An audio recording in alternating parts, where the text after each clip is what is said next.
Welcome everyone to another night slash evening, for me at least, for SLE Snack Pack versus Gucci and featuring a Sanctuary team. For tonight, I'm Dessa being joined by my man Jordy. And we already talked about this matchup a little bit before the stream. This is gonna be an exciting one, don't you think?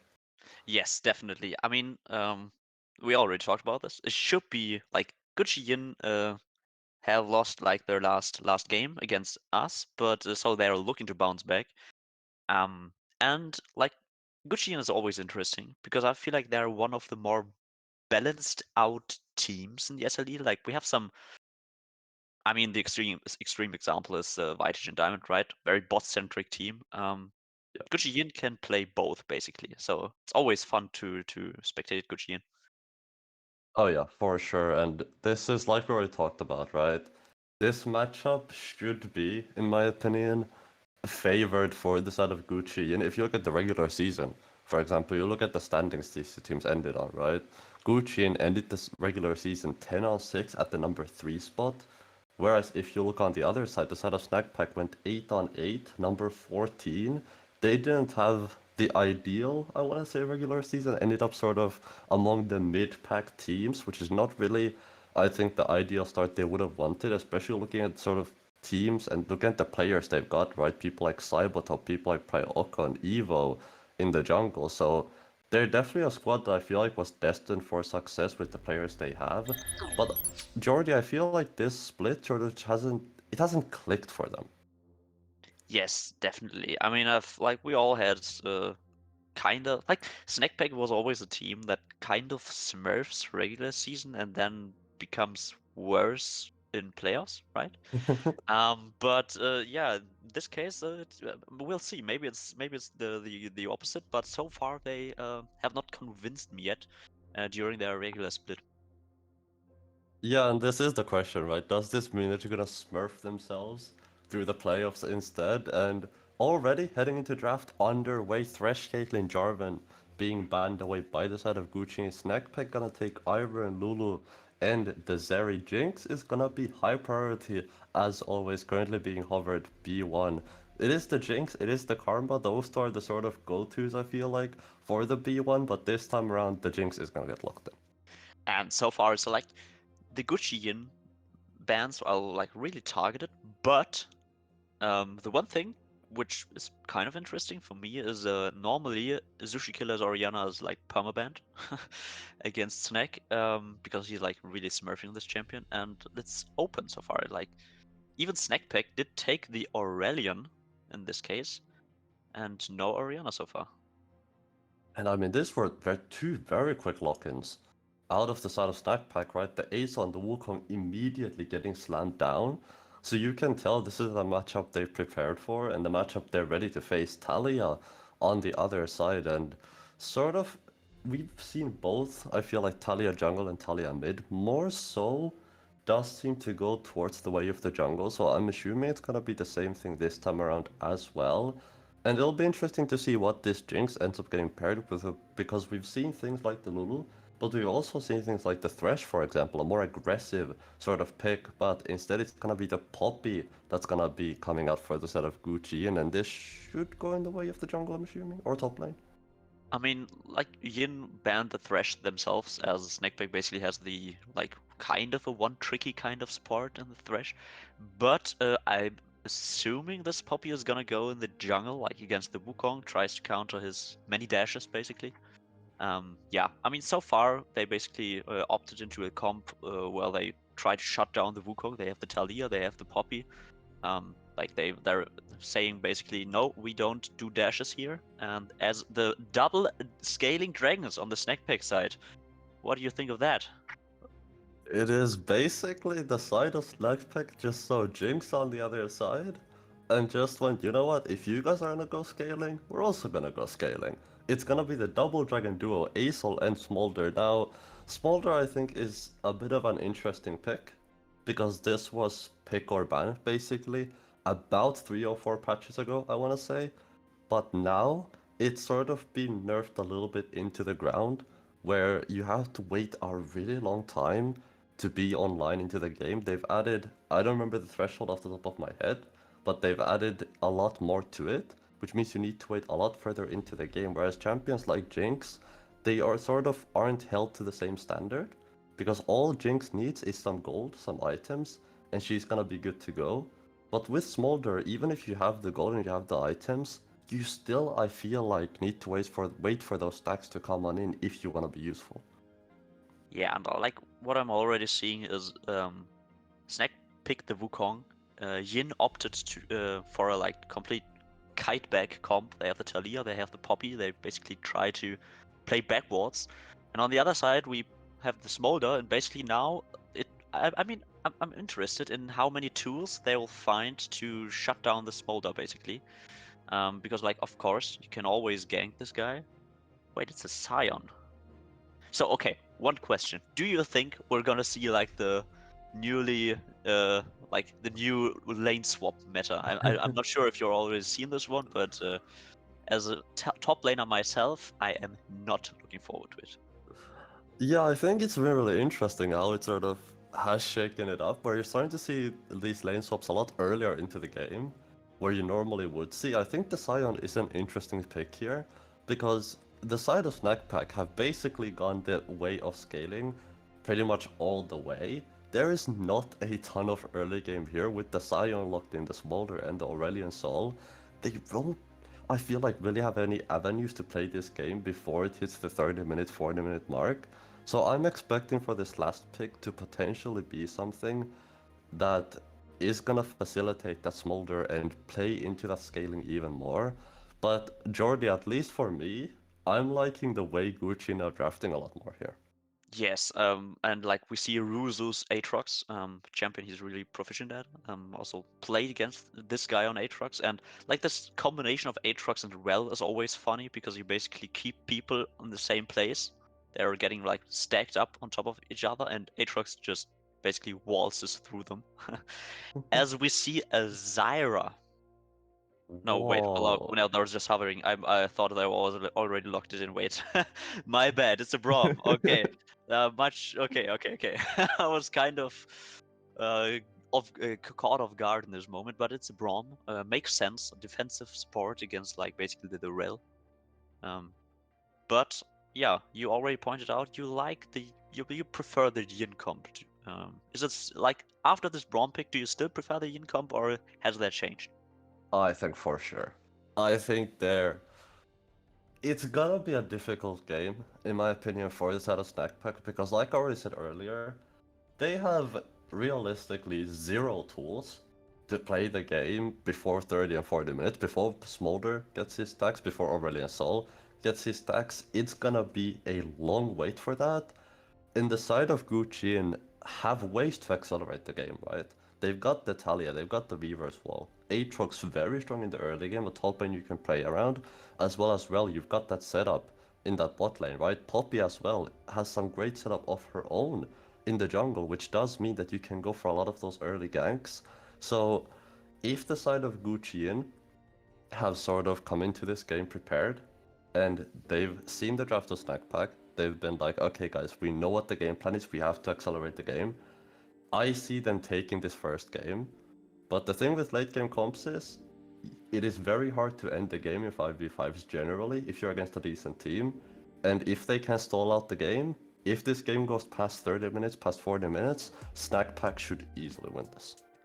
I mean, like, the thing about scaling comps is they kind of, for some reason, always find a way, right? But still, I don't think Snek really has like that many tools. The Wukong is basically like he has a really hard time. Evo will have to smurf these like skirmishes against a Talia and a Poppy, which like both of these champions have so many tools to shut down this Wukong. And basically, like their only proactive ability is the Scion R at this point, right? I mean, always the Wukong can always find stuff on bot side, for example, right? But I think it's not that easy for Snek to find opportunities. Whereas on the other side, Yin has the Weaver's Wall. They have like basically Rel's entire kit. And Aatrox flank is always threatening, right? Even the Poppy, like with some maybe even Hex Flash shenanigans, can be a real menace in the Summoner's Rift. And yeah, I mean, if Snek is able to stall this game, they have a very good chance to win. But given them the tools Yin has, this will not be an easy time to like stall the game to the point where the double dragons can scale to the win. Oh, for sure not. Whenever I see a flop behind the enemy team, it's in the jungle, and I see that Hex Flash pop up right after they spend their flash. I always get a little bit scared because it's similar situation to a Kane, for example, where they can come from pretty much every angle. You never really know where they're gonna show up from, and Poppy's one of those champions where if you don't see her coming, it is a very hard champion to play around because she immediately shoves you into a wall. And you talked about yourself, Jordy, right? They've got so much sort of they can play so well together with their champions because you've got the Rel, right? You've got the Aatrox. Both of these champions like to play the 5v5. They can have a very easy time of pulling the enemies together, right? And when you have Rel with the Magnet Storm pulling everyone together, you've got Aatrox with so much AoE damage. Same with the Talia, right? Being able to displace enemies and push them around. It's gonna, I feel like, become a really hard fight for the side of Snappack to play, especially in this early game. In this early game, I feel like if I see any objective go the way of Snack Pack, if I see any grubs, if I see any dragons go the way of Snack Pack, I'm gonna be extremely surprised. One thing we haven't touched upon so far is basically this, like, I like to play Aatrox myself. And whenever I see a Scion on the enemy team, like, I think it's a free win. This lane is so easy for the side of Aatrox. And like, I would not be surprised if Cybota will fall behind in this game, just given the nature of these two champions. Still, like, there has been this lane swap tech, which I think is like, even like, especially in cases like these, could be really interesting, because basically what these lane swaps mean is that both the top laners will get extremely behind and the carries will gain a bunch of gold, right? A Scion does not care that much if he's behind, and Aatrox does. And Aatrox from behind is like so hard to play. Yeah, Sion's one of those champions where somehow, some way, no matter how far behind he seems to be, those Soul Furnace stacks just keep stacking. He keeps getting HP, and suddenly you just look at him, 10 minutes later he just sort of has 3k HP out of nowhere, and then you just sit there like, where did all of these free stats end up coming from? So definitely these tankier champions, right? They don't mind that much about being behind because they're still gonna be able to tank. They're not meant to do damage, right? And I feel like the Braum pick was good from the side of Snackpack because they identified that they are trying to play for this late game and wanted a sort of defensive support. You can see on the other side, right? Yin already banned away the Thresh, another sort of really defensive support, and can play both at defense and aggro with the Death Sentence plus the Lantern, as well as a double tank ban on their side in the second rotation as well, right? Ended up opting for the Scion, and I agree with you. Generally, when I look at Aatrox versus Scion, it would be a free matchup for the Aatrox. I will say the only exception to that is Case Mace's Scion, because I've seen that man do some magical things. Yeah, Case Mace Scion is a mystery yet to discover, right? Like, I don't know. I have no idea how this guy does it. I mean, like, I don't know. I've played against Case Mace Science 2 times so far in my, like, quote-unquote career, right?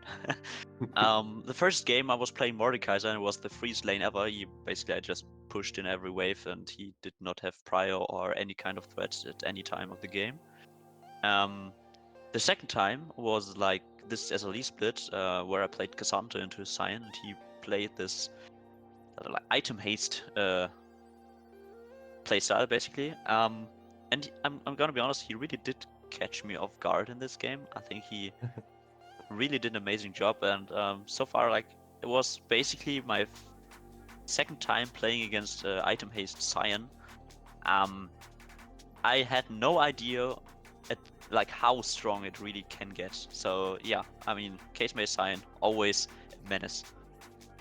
And when you mention Scion, like, people immediately think of Case Maze as well, and I find it really interesting that there are a couple of iconic picks. Like, I feel like among SLE, Case Maze Scion being one of those, Trouble Bubble Zoe, for example, another one of those. Granted, a lot of people deferred from the name already.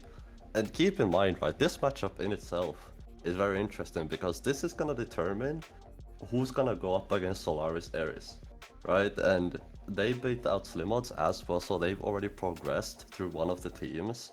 And it shouldn't be an easy matchup, I feel like. And this is gonna be important because I feel like Solaris as well, they have to watch this, they have to learn from this, see how the teams play. And overall, I feel like the matchups we ended up getting for this upper bracket have been really interesting. And I'm super hyped for pretty much, I want to say, all of the games. I mean, I'm gonna be honest. Like, Solaris did like. Do you? I'm sure that Solaris will watch this game, right? Because, like, as you said, they're on the same side of the bracket basically, and I mean, Solaris. I was. Let's talk about Solaris because Strophic did kinda play like what's it called? I'm missing the name's the champion's name. Wait, this mid laner, the new mid laner. Wei, yeah, thank you. Wei. He played Wei on AD carry. And now, like, the thing about Wei and Smolder, they are basically both of these champions are kind of like spellcaster type of champions. And do scale quite well, have a lot of range at this point. So yeah, I mean, for Yin, it should be good practice if they like play for the win and especially like manage to win this game against Snackback and go up against Solaris. But yeah, at the same time, I think Ruzu's Aatrox will also be quite efficient against the likes of Tenno and Solaris Ares. And yeah, we see like the beautiful Summer's Rift.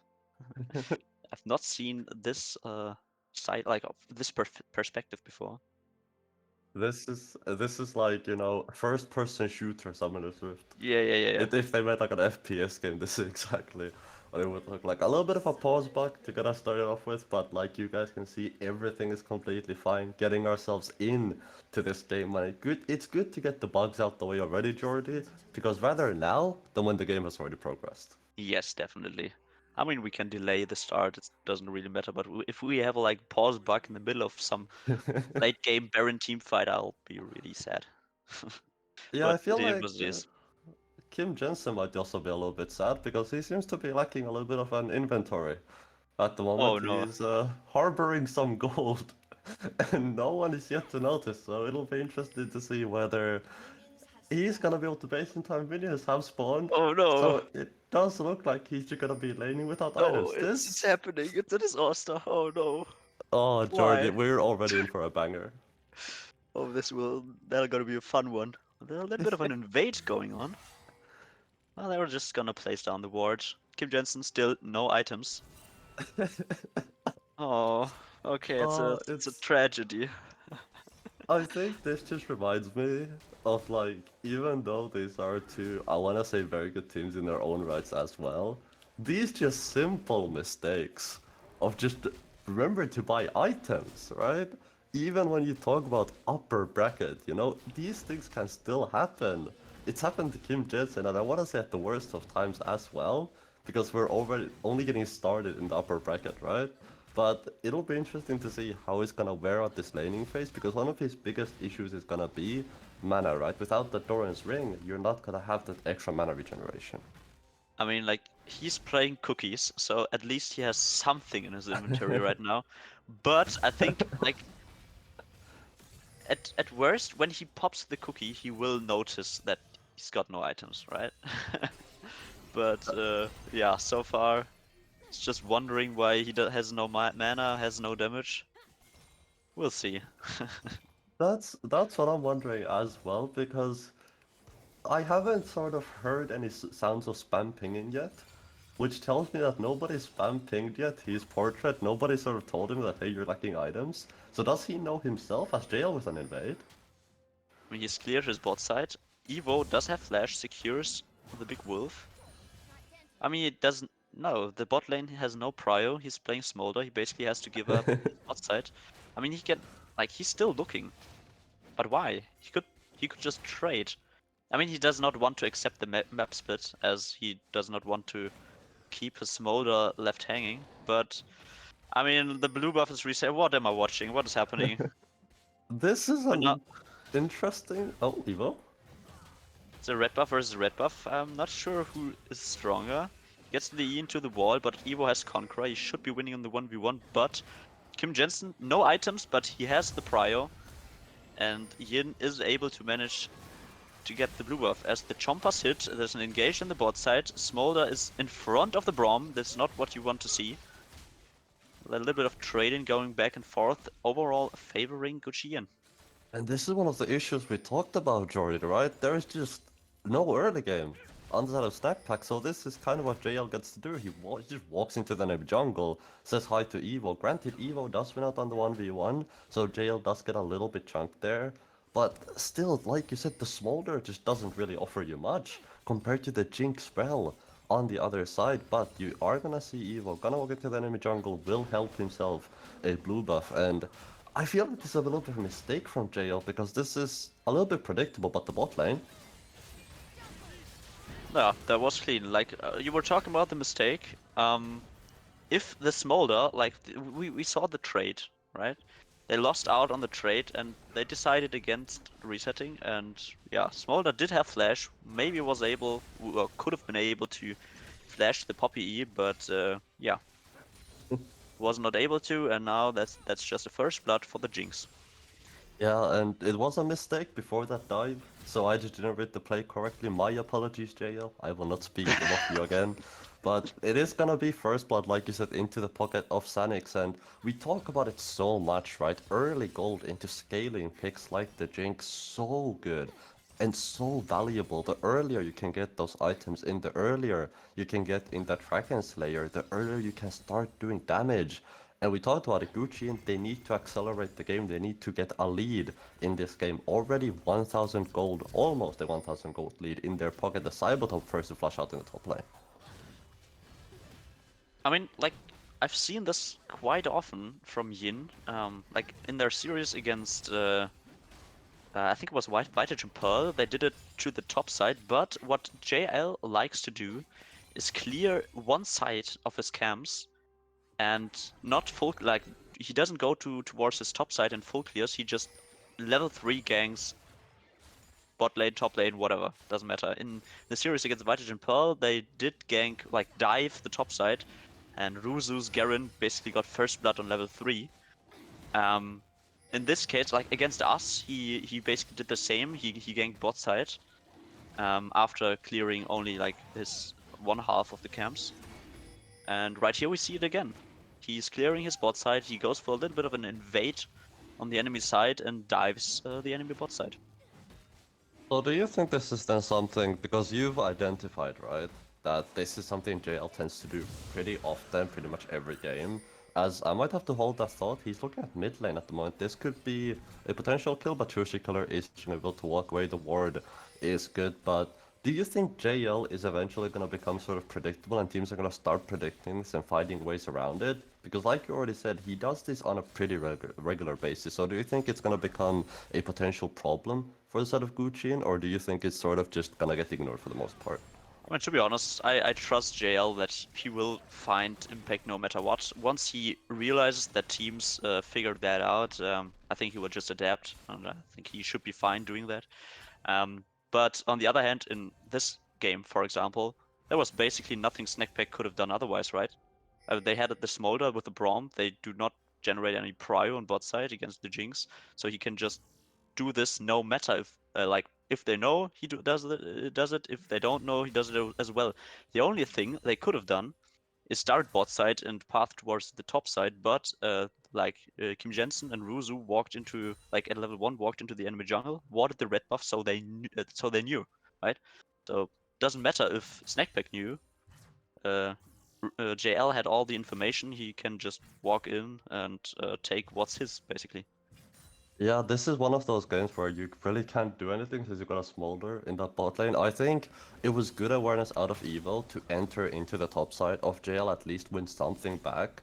But you can see finally Jensen has decided to press at least. Okay, well, it's all for me because I've switched the keybinds, but whatever his shop button is, he decided to press that. He decided to buy himself some items, so finally has a tier of goddess in his pocket. No Durance ring still, but with the tier of Kata should be able to solve the mana problems I was talking about earlier, but you can just see JL trying to look for this mid lane, trying to look for Sushi Killer here. Kim Jensen does still have the Weaver's Wall, yet to roam around the map with it, but Cybertop in the top lane, he's taking a little bit of an ill-advised trade.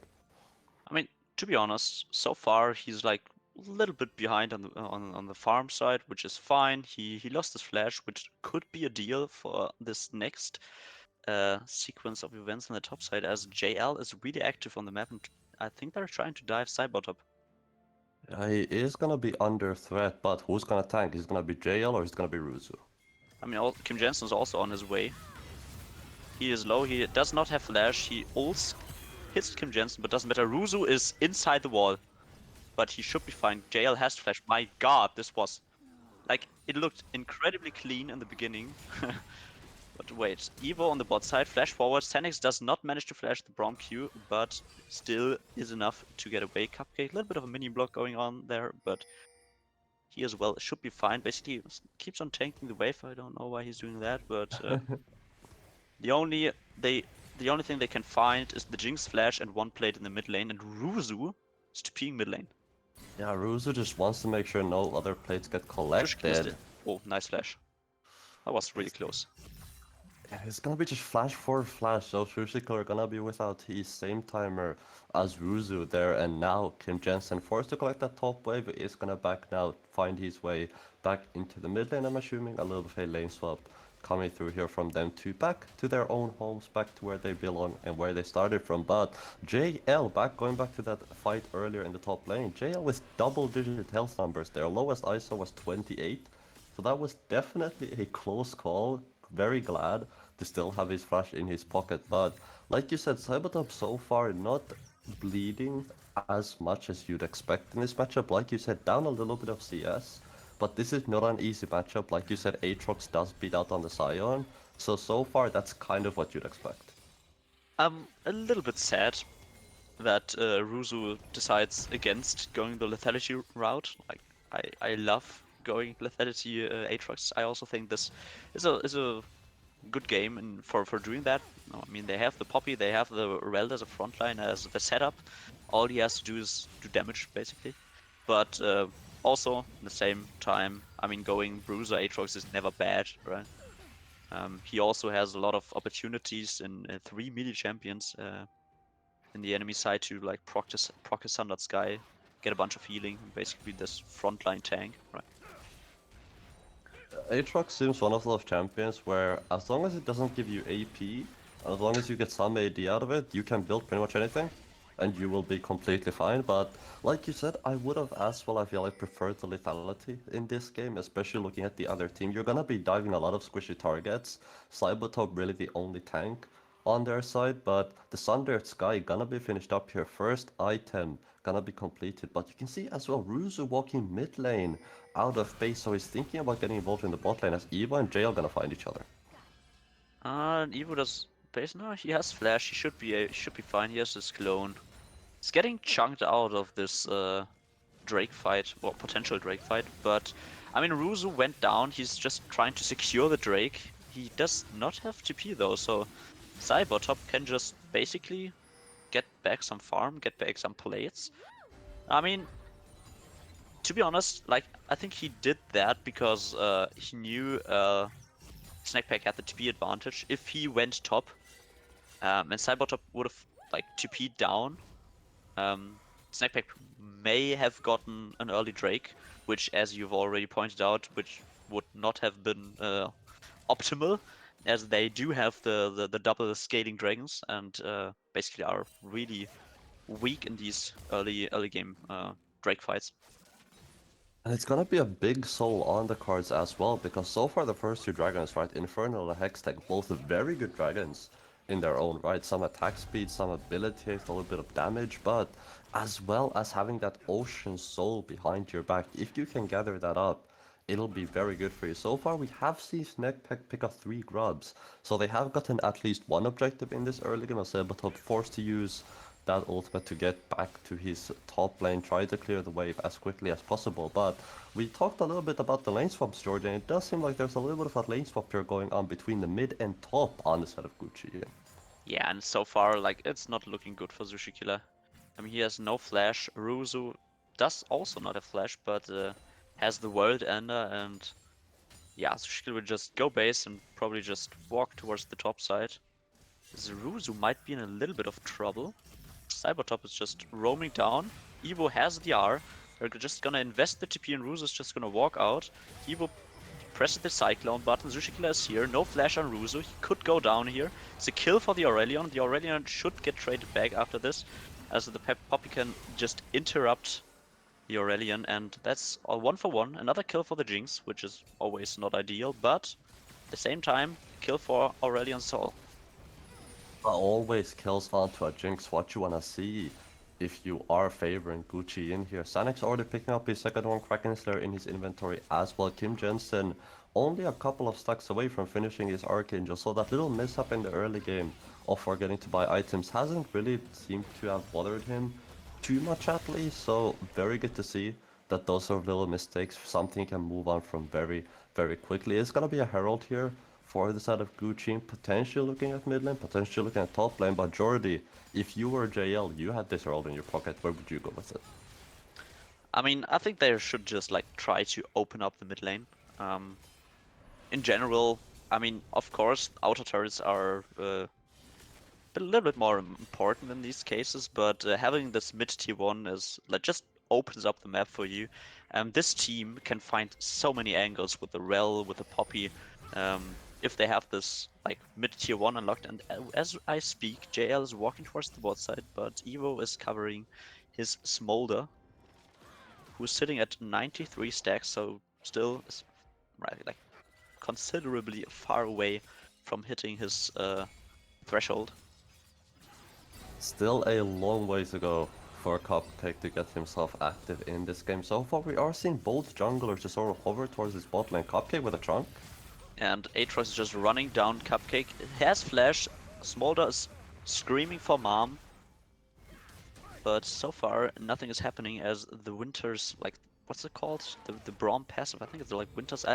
I've asked this before, like, I'm always forgetting it. I should be remembering by now. But it ran out, and like I'm always like mixing him up with the Rel, not Rel, Sejuani. So it's concussive blows. Yeah, like I'm always. Nah, it doesn't matter. But it ran out, so the Aatrox. I mean, I think he was fine either way. He still had flash, but didn't get stunned. Could just like walk out of it, and nothing happening so far in this bot lane exchange. And a great job out of JL there, stopping the dash from Evo, making sure his Aatrox is safe. But the World Ender gonna be on cooldown. Second Sundered Sky finished up here for the side of Gucci, and JL was so jealous of Ruse having one, he wanted to pick up one of his own as well. So how much damage the Aatrox was doing to Sushi Killer, but the Herald popped in mid lane. I mean, like, as I said, they tried to open up the mid lane. They tried to open up the map by doing that, and JL just runs onto Priorcon. Already on ult gets popped, but Sonix is excited. He can just run away, even if Sushikila has the Rylays. And yeah, what? Okay, they're trying to fight it. The Cybertop is kind of in an awkward position right here. He has to flash out. Super Mega Death Rocket gets channeled. Priorcon might be in a little bit of trouble now. He has flash, decided against using it. Now Sonix gets excited again. Evo jumps in, clones out. The Ignite sadly gets rocked onto the clone, but it is what it is. I love how the Ignite drop onto the clone there, never what you want to see. But Kim Jensen now behind Cupcake. Cupcake, you are in trouble, my friend. Yeah, he's in a big, lot of trouble. Zushikila TP's bot lane. As the Jinx dies in the mid lane, maybe this could be a fight for Snek. Yin currently is at the Drake. JL is finishing as we speak. Ruzu pops the World Ender. Cupcake has to flash away, gets completely one-shot by Ruzu. Either way. So it is a third Drake for Yin, but Snek does manage to get some stuff back. But now Zushika is running in. JL still has his flash. Rylace is slowing down the little Poppy. But at the end of the day, they should be. Are they fine? Wow. Kim Jensen has flash away, gets really low. On the other side, Cybertop also close to death. Priorcon still has flash as he decided against it. And the Oh my Super god. Mega Death Rocket just kills Sushi Killer. Really good snipe from the own base, basically.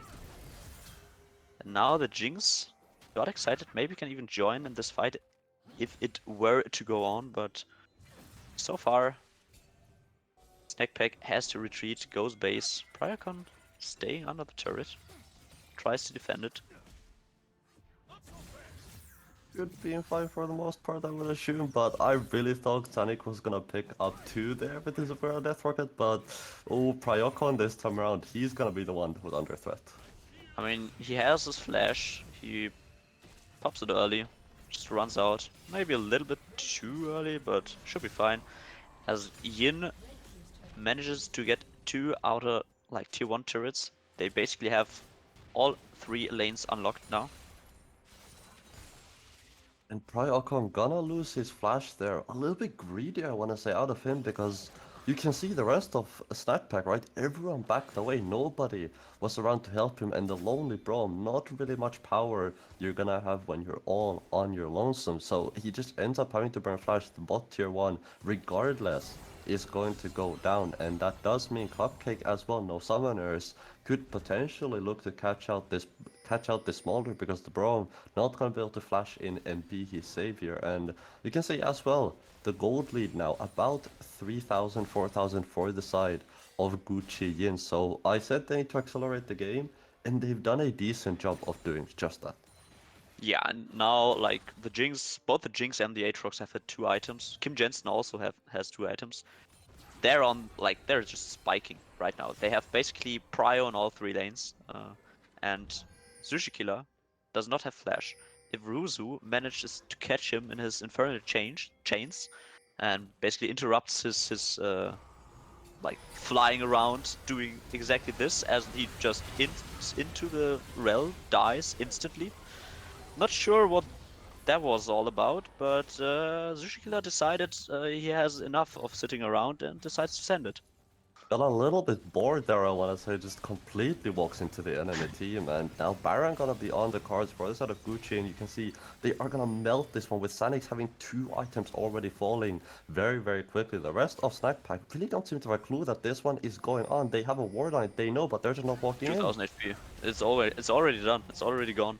The 20-minute Baron, 7,000 gold lead at this point already.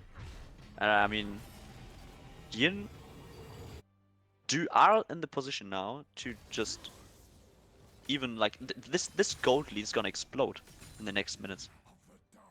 It should. If they can use this Baron correctly, it should, and you're gonna be looking realistically at either putting your resources into that top tier 2, or with this dragon spawning in 1 minute, you wanna try push this mid wave, push this bot wave, get control of this enemy bot side jungle, potentially set up a little bit of a trap if you've sort of got the patience for it, because the side of Snack Pack are gonna have a really hard time walking in.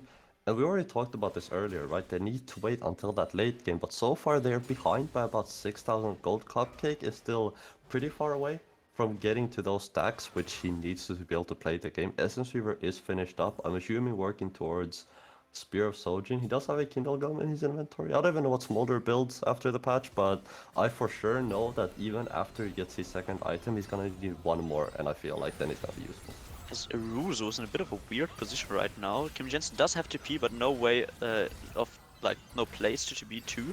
Ruzo is healing like crazy in this fight. Aurelian has to use his big R, but it's not even a shutdown. They invested so much, but I mean, you saw the power of the Sundered Sky. Like, Ruzu was basically, he had 3 health bars in this fight alone. Not 3, but maybe 2 at least. Yeah, it's the Sundered Sky, man. It's the Conqueror. It's all of this put together that just gives him so much health. World and the region coming in clutch as well. But they're gonna be spawning, and they're gonna have to wait for Ruzu's respawn to start this one off. Still 15 seconds on that. So if Snake ever are gonna have a window to look for something, this is definitely gonna be it. I mean, Ruzu does not have TP, but on the other side we have a Jinx with 2.5 items with both summons.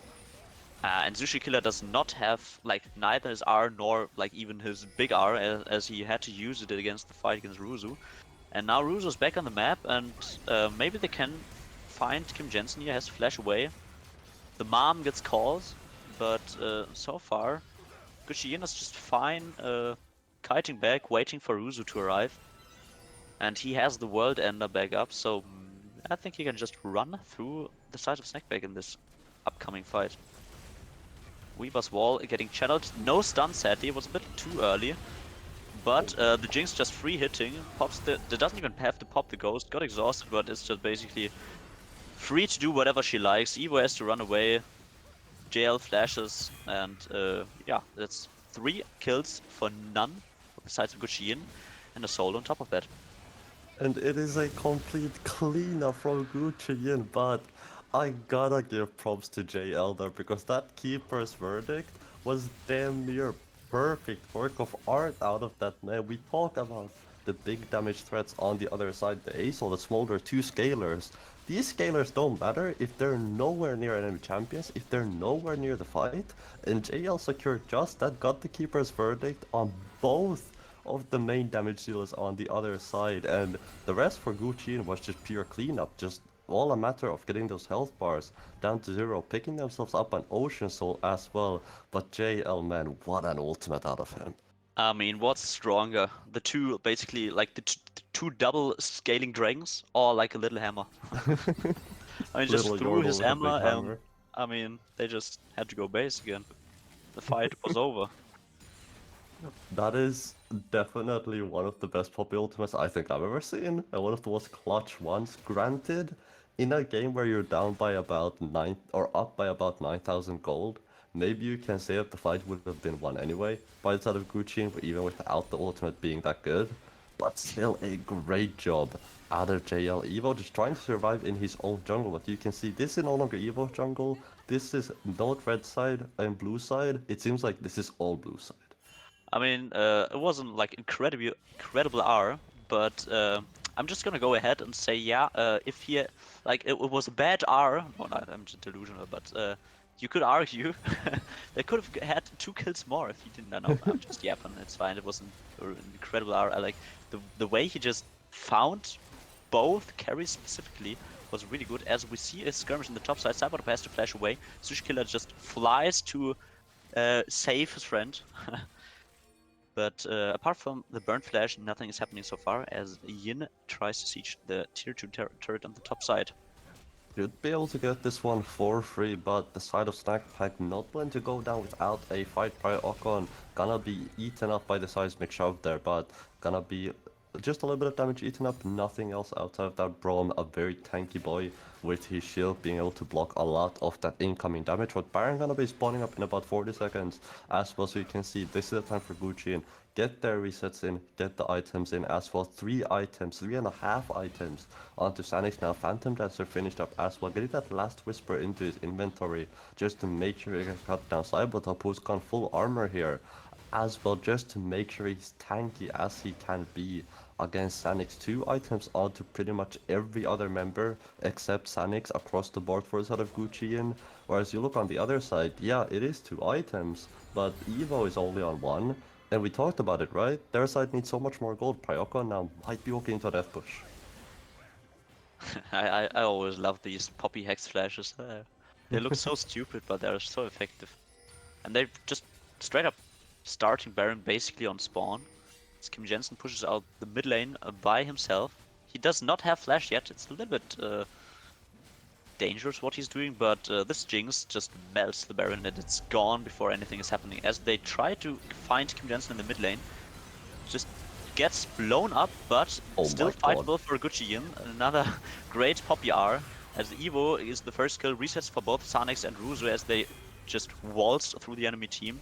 2 dead players on the side of Snake. Cupcake has to ghost, but or even flash. The Super Mega Dot, the rocket, does not find anything except for a little bit of damage on the Braum. But I mean, sure, they found 1 kill on Kim Jensen, but once this Jinx is excited, she'll just kill everyone. And Cybertop does not have flash. I don't know what he's doing here, but he's just gonna get taken down. This turret was also like not healthy enough to keep him safe. And it looks as if Gucci just tries to finish already. Trying to look for the Nexus towers here. 1 Nexus tower already gone, second one underway. This should be game. I mean, how many stacks does the Smolder have? Is he even at this threshold? I'm not even sure. I mean, the last fight's about to pop out. Ruzu is just healing through the front line. He does get killed by the Aurelion Soul, but on the other side, Sonic's just excited again, kills the whole enemy team. Double kill for Kim Jensen, also a double kill for Sonics in the end. It's a clean fight, clean ace in the end, and Gucci Yin take the first series 1-0. Yeah, and Jordy already said in draft, right? I don't like it. From the side of Stack Pack, they just don't get to play the game, and that's kind of exactly what we saw. JL just walked into the enemy jungle completely, just balls to the wall, right? He said, I don't care who's here. Doesn't matter if it's the Smolder, if it's the Brom, if it's the Wukong, I don't care. Just walks straight in. And just nothing Snackpack could do because the Smolder doesn't do much in the early game, whereas you've got the Jinx, you've got the Rel, so much early game power compared to the other side. And that's kind of what we saw. It was just these small leads out of the side of Gucci and into bigger leads and bigger advantages. And before you knew it, they had 4 drakes. I mean, I was kind of surprised because the Smolder was not that behind in CS. He had like 9 CS per minute, even, I think. But he did not have that many stacks. Like, he was at, like, I don't know, 160 at minute 21 or 22. I'm not that sure. And, I mean, at that point, the game was basically already done. I And mean, as Mick has already pointed out, this kind of feels like a Korean team versus Western team in season 4. And he's not wrong. Sadly, he's not wrong.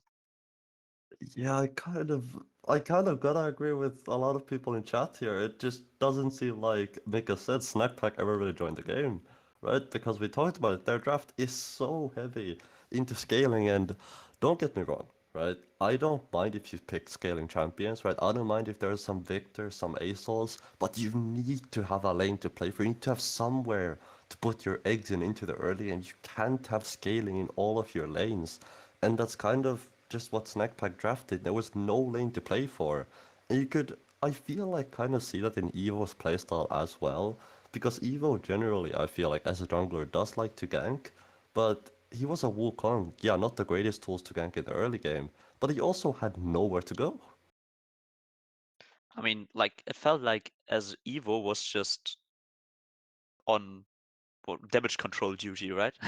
He basically just had to run from lane to lane to basically help them out and not get as far behind as they then did in the end. But I mean, not a fun game for the Wukong. He basically had no prio lanes. Like, they had winning lanes across all boards, and try to play jungle when you have 3 losing lanes. It's not easy. It's not fun.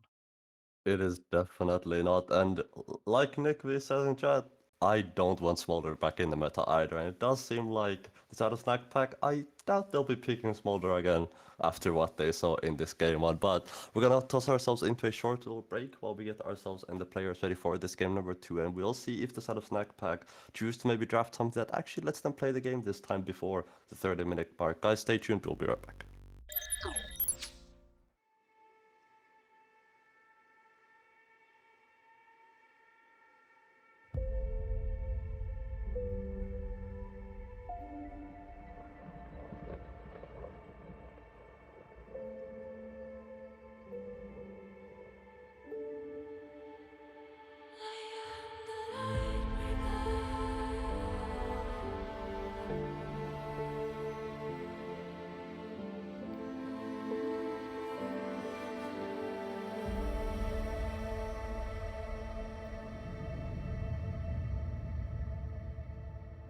Call down the reckoning to bring back hope and peace, restore our Gloria to live forever.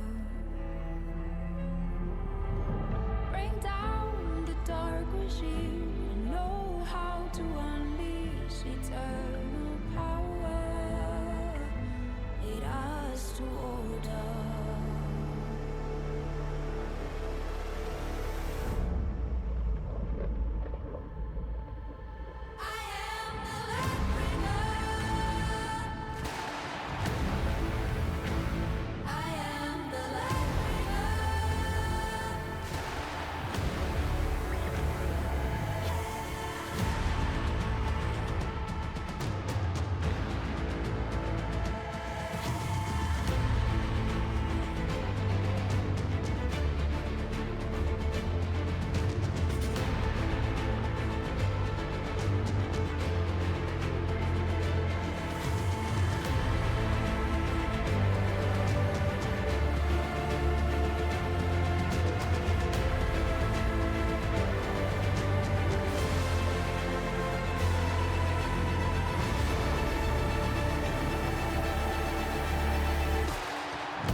Welcome back, everybody. Getting ourselves ready for this draft of Game 2. And Jordy, I'm hoping this time around, when we get into Game 2, Snack Pack actually played the Game 2 because it felt pretty one-sided. I mean, we touched upon the topic like for like during this break, but what I want to see from Snek Pick is more than 0 losing lanes. I want at least 1 winning lane. Doesn't matter where, but I want to see a winning lane. You can pick scaling all you want. And like, yeah, scaling always is, I don't know, people think scaling is boring and stuff. Doesn't matter. Like, you're playing to win. You can pick scaling, but you need to have some form of like advantages, right? You if you think like, I don't know, you go ahead into game and you try to analyze your opponent and try to find stuff how you will win. And I don't think the way to win versus Yin is by drafting 3 losing lanes. I think you need some way of gaining advantages in the games. Yeah, I definitely agree. And like you said, I think you made an excellent point during the break as well, right? Evo is a fantastic jungler in his own right as well. So maybe seeing a bit more of a draft that plays to the strengths of Evo a little bit more, right? And we'll get to see that potentially in this game to whether they opt into that way or not. Currently seeing the double 80 caravan on the side of Gucci and Jinx in Kate in the Thresh as well being hovered at the moment. I would assume that it's gonna get locked in, which it will. Zeri, Ivor, and Lulu on the side of Snack Pack. So, Jordy, I'm seeing 6 fans and all of them geared down towards bot lane. And as in game 1, Oriana's open, but this time I feel like Snek is just gonna take it. I mean, I'm gonna be honest. I hope they take it because Zushi Killer is such a good Oriana. Like, he's so good in this champion. And yeah, I don't know. Like the point earlier about the role of the jungler in the games, it basically adds on top of that. If you have a good jungler on your team, right? Play for him. You can. A jungler gets shut down completely if he has no lanes to play towards. And in this first game, he basically had to damage control, like play damage control for this entire game. Just has to abandon his camps, run around, save his team. And if you have like such a good jungler as Evo in your team, you do not want to do that. As what on earth am I seeing? Yeah, it's less so playing League of Legends and more so taking care of a daycare. You know, gotta make sure all your babies are happy and well fed and make sure they're not throwing any temper tantrums, or then the game might go south for you. Granted, it went south for Snack Pack anyway, but I mean, we're gonna have to see if it does in this game too as well. we see an echo. Well, we see an Echo, we see a So Sejuani. This is a that's what couple I'm talking interesting about. picks coming out, but But I am seeing an Orianna Wukong Jordy, and this is one of the strongest mid jungle duos in the game. yeah, but for the echo, first game, Yin did not ban Orianna. Like, teams have done that before, but only if they basically played blue side and first picked the Orianna to not have Zushkila on Orianna. Yin decided against banning Orianna. They left Orianna open in the first game as well because they knew they had an answer. Now, second game, blue side Snackpack picks the Orianna on blue one, and they do slam the Echo. So they have a counter pick. I'm really excited as of like how this game is gonna go. If this Echo counter pick will work, because I'm assuming it will be a mid lane Echo. And it was a pretty swift lock-in right from the side of Gucci, which tells me that this is something they've prepared, right? This is not something they're just trying to first time. And like you said, trying to potentially bait the side of Snack Pack into that Orianna pick as the Zaya is gonna get locked in. That is an interesting lock-in in my opinion, because Ashe is, or I wanna say Zaya, no, Ashe is without a doubt Zaya's worst matchup that's out there, because generally if the Ashe is good at the game, she will just outrange you, she will slow you, and you're never gonna be able to reach her if the spacing is correct. And you are seeing as well some good sort of defensive support being banned away from the side of, or by the side of Gucci. Braum and Thresh both were already taken off the table. Thresh in the first banning phase, Braum now. So Rakan is still open for now, at least. and it'll be interesting to see if Snackpack are gonna prioritize banning that way. I mean, Snek basically has to ban Rakan at this point. Yin have made their intentions clear. They played Zarya and they tried to pair it with like an engaged support. Snackpack has like 2 carries who are stationary basically, and they have an Echo, they have the Sejuani, they do play the Zarya, but at this point you want to pair it with something that can play forwards, right?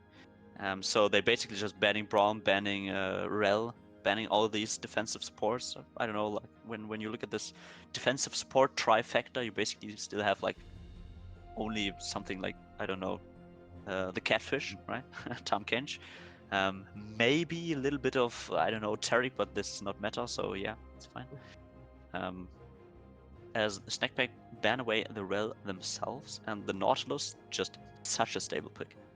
Yeah, Nautilus is one of those champions that I think, to me, no matter what meta you're in, no matter who is OP, no matter who is not OP, Nautilus always seems to creep his way in as a big pick for a lot of people, just because of all that setup he's got, right? He's got the dredge line, he's got the depth charge, and a lot of CC, and a great way to get your team in. But one of the PL supports that I was gonna mention that are still open is that Milio. Very often paired up with like the likes of Ashe, with the likes of Lucian as well. This time around gonna be the Ashe, and I'm gonna admit this is going to be a difficult lane in the bot lane, at least for the side of Gucci to play in the early game, because this Ashe is gonna have a lot of range.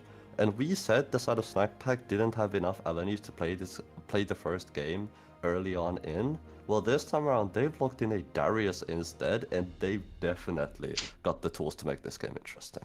Oh, they're going for it. This is interesting. I mean, the Darius against basically already 3 melee champions, one of which is going to the mid lane. So yeah, he always likes playing against a lot of melee champions. The thing about this Milio, I think he's kinda okay for lane, right? But wait, it's a Jace top lane. That's interesting. Okay, but let me finish my point. You're playing against a Sejuani in the jungle and Echo mid lane. Yin will want to dive bot, and they have an abundance of tools, basically. Wait, is this the right word? I'm not sure. They have so many tools. They have this like Sejuani's entire kit, Nautilus entire kit, Echo's entire kit, basically. They have 2 ways of juggling the aggro. They have the Zarya R, like Zarya can just start tanking, and like when it gets dangerous or like she gets low, she just presses R, resets the aggro. Same goes for the Echo, just dives in. Once he gets low, just R's away. Yeah, this bot side of Snackback's looking really vulnerable at the moment, and I mean the Milio does work well with the Ashe, but I feel like there's just no counterplay of like Nautilus just pressing the death charge and the rest of the team just running at them. Yeah, definitely. So I'm just sitting here, Jordy. I'm smiling while I'm listening to you talk just because I'm so excited to get this game underway. I'm seeing Darius versus Jace.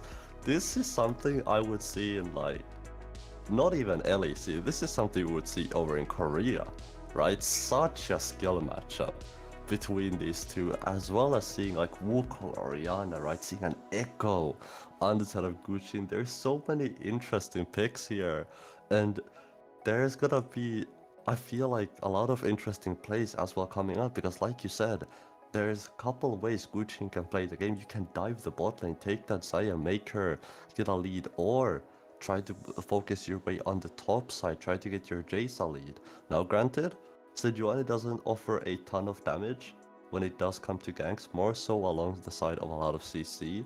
So unless this Darius is gonna be chunked out a little bit, potentially might not want to go up there too early into the game, as Darius tends to be one of those champions where the more people are up against him, the stronger he tends to get among the likes of Eloy, for example. Aatrox. Where, yeah, Aatrox as well. We saw in the last game, right? 1v4 and he just kind of got his health bar back. So definitely does fit into that criteria. And this is gonna be, I feel like, a lot more interesting than game 1, I'm hoping. So yeah, the one thing Yin kind of has to be careful about is they basically picked Jace as the counter pick right here. He still has to be like, he's playing against a Darius and a Wukong in the jungle. If both of these champions get on top of him, he's basically like, he's dead. He's as good as dead. I hope the Jace goes for like face rush in this game, because a lot of these lane situations, this added movement speed is really important for him. But yeah, I don't know Ruzu's Jace so far, so I'm kind of curious on what Keystone he's gonna bring to the table. But yeah, I'm just hoping it's gonna be a face rush. Oh, for sure. I think I am seeing some debate in chat whether it is the face rush or the first strike. I'm not gonna weigh in on it. I don't know enough about top lane. I don't know enough about Jace as a matchup versus Darius to sort of know what he's supposed to go. I think I would prefer the face rush just because if you do sort of mess up, if you make a mistake, it does feel like that is gonna be less punishing if you can just move and speed yourself away from the Darius, which gives you that safety net of being able to run away if things go wrong.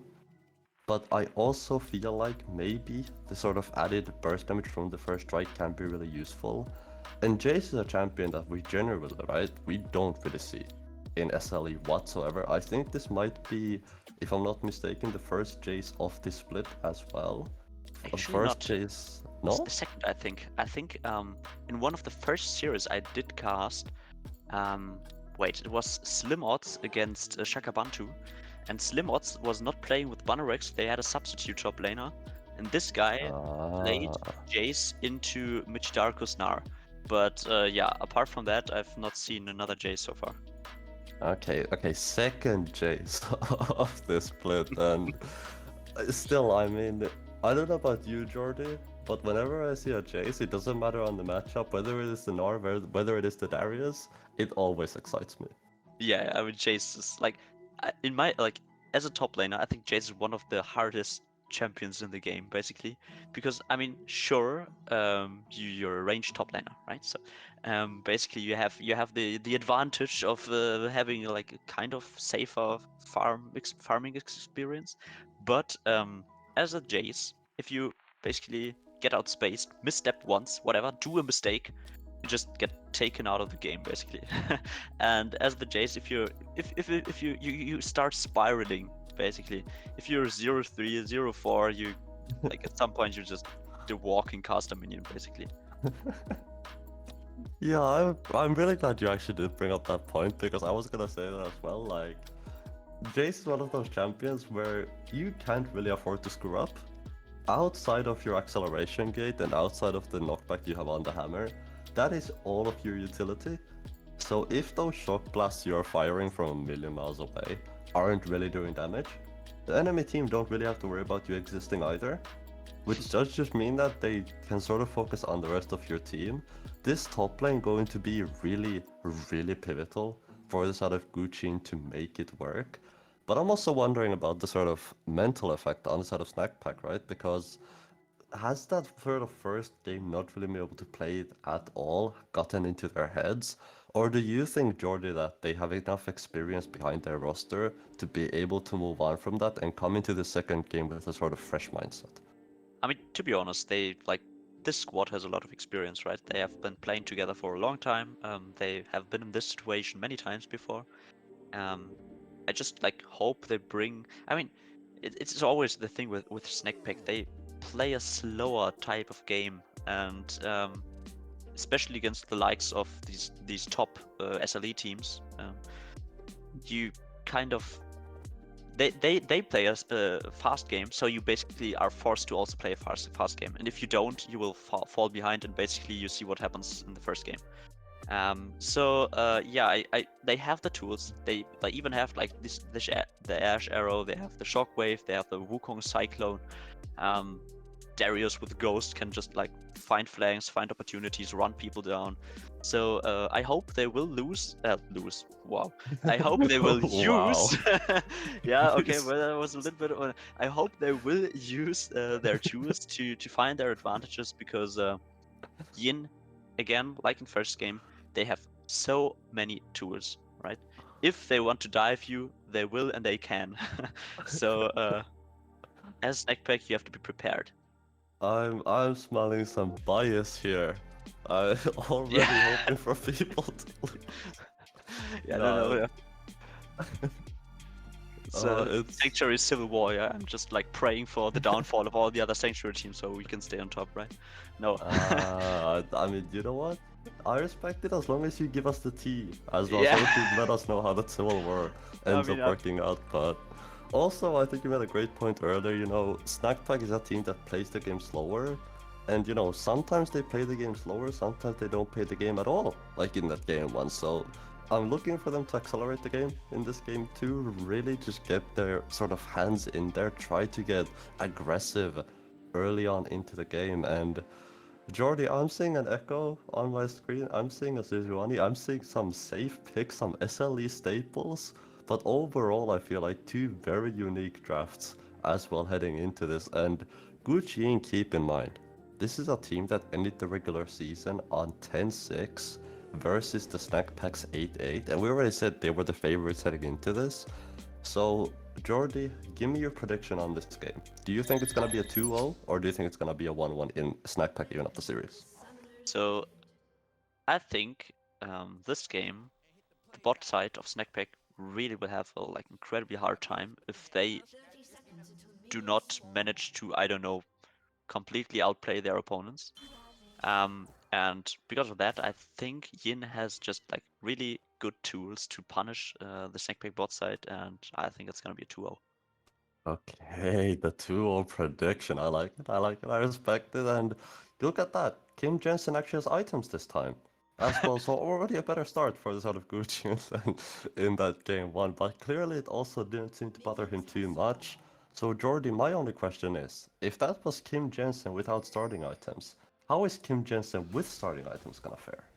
I mean, I think he opted for the Hail of Blades.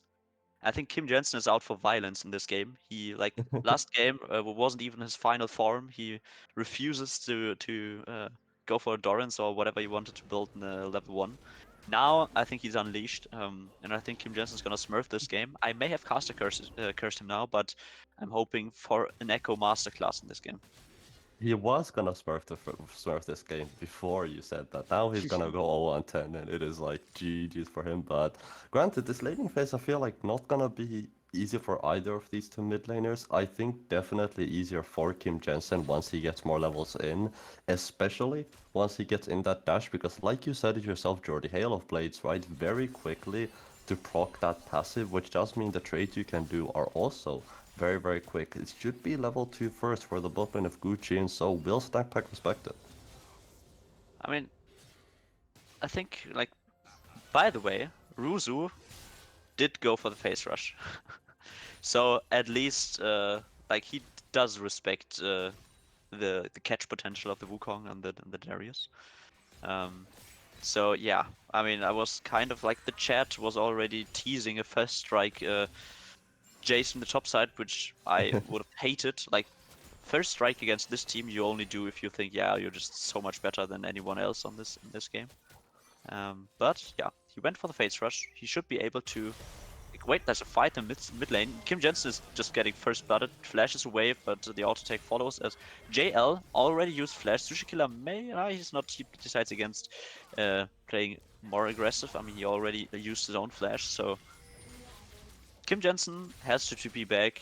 Can find that lane here. He just jumps in on top of Evo. The jungler's here, Rix is here, Sonic is here, and just a trade kill back towards the Sushi Killer.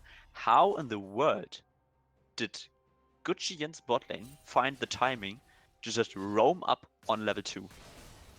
Man, it seems like everyone is here. Everyone's in the mid lane ready to party Ruzu in the 1v1 isolation. Gonna be forcing Sabotage flash out right there with that combo. But like you said, Kim Jensen dies immediate TP back in the mid lane. You said he's out here for blood. That is definitely true. As Snek as well might be potentially in trouble. Cupcake forced to back away. And ladies and gentlemen, I can confirm Snack Pack finally, after warming up for one game, have locked themselves into game 2.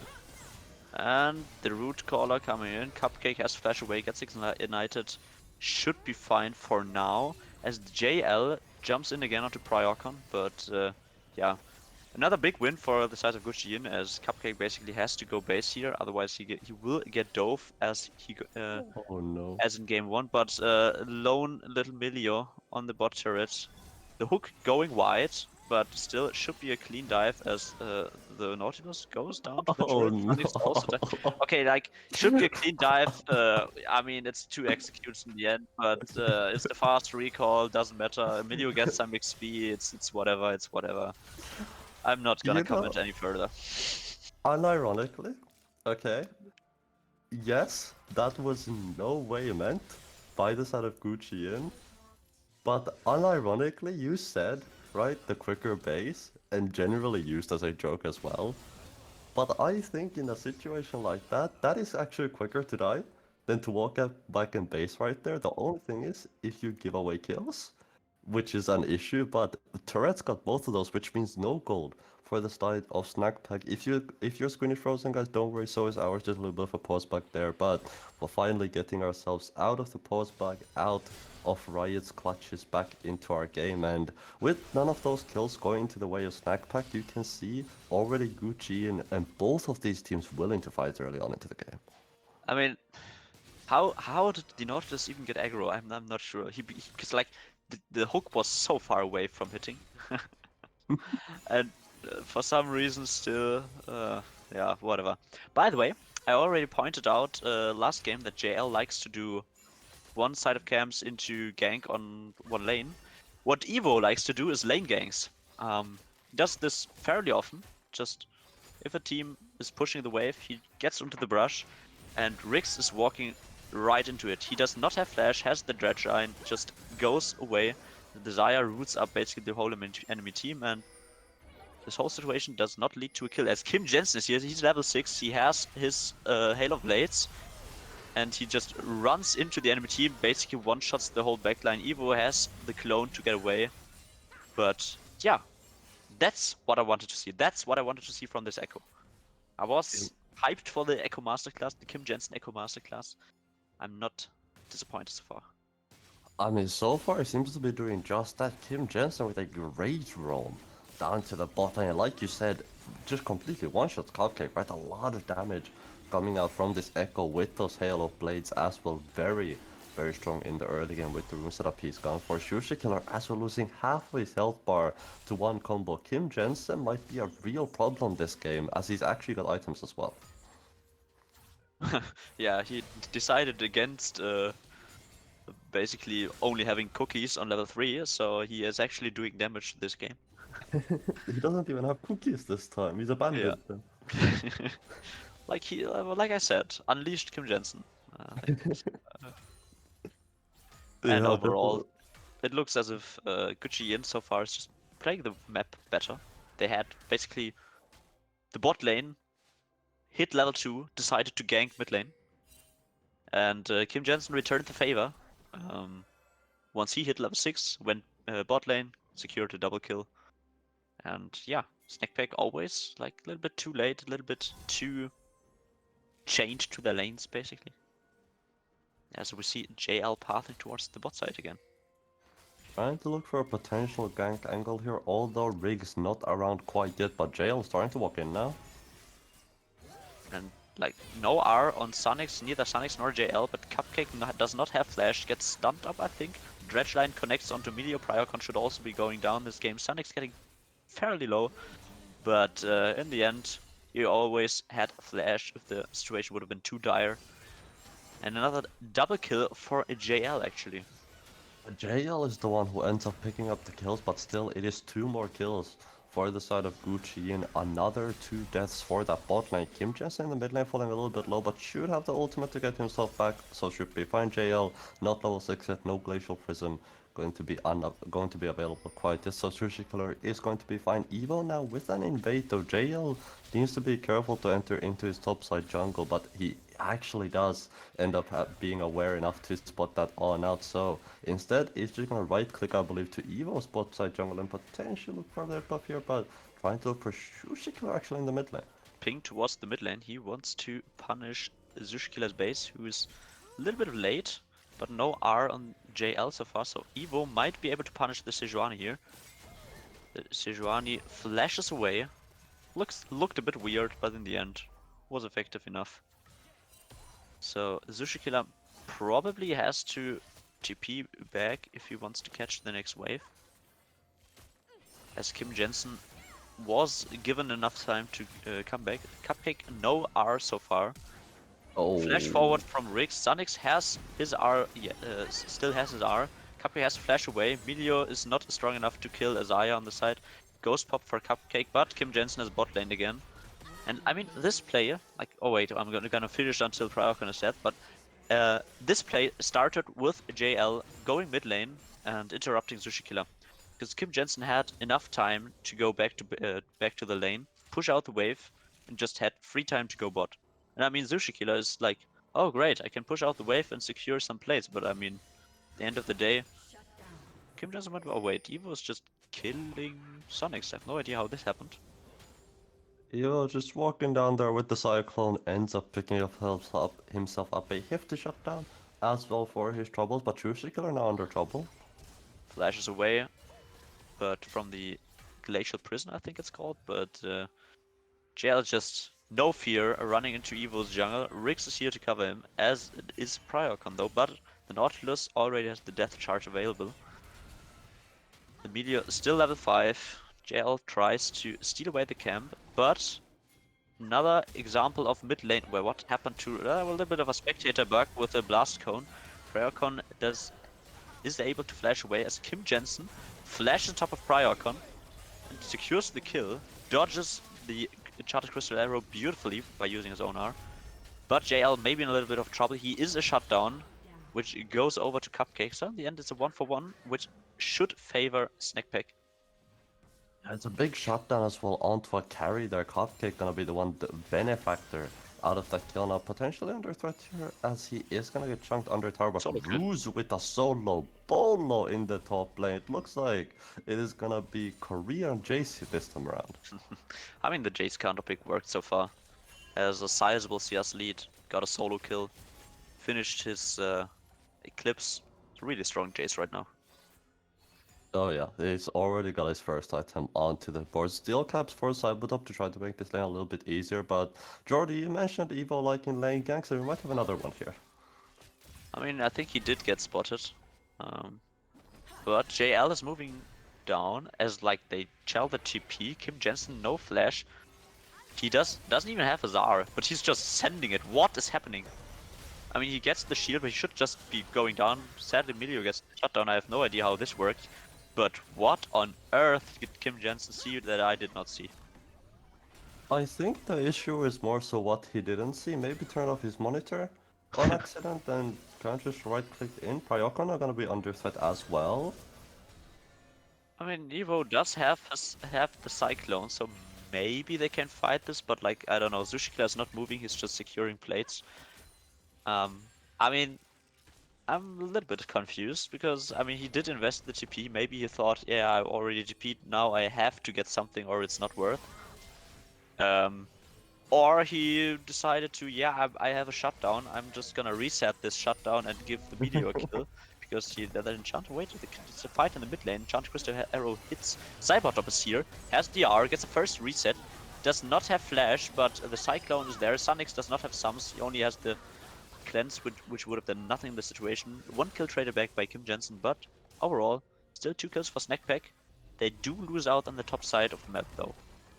2 kill for Snek in a hell of better of an early game than they had in that game 1, and actually not being ahead by gold, but still not being as far behind as they were in that game 1. So far, as well as having 3 grubs for themselves, and got the first 3 grubs off the game, but like you said, in that team fight, it just ends up being a full send here, pretty much out of Snek, as Kim Jensen is gonna end up finding a kill right there. Sidebottom just ends up getting taken out, as this is gonna be Dragon contested as well, and I will say, this is, I feel like, Jordy, a lot more of a confusing game coming out from these two teams. I'm seeing a lot of individual mistakes, I feel like. I mean, to be fair, we have a bunch of champions who just send it. So I mean, the confusion will wait. Well, how Oh, did what? that hook hit? Ah, it's fine. I mean, Cupcake lives.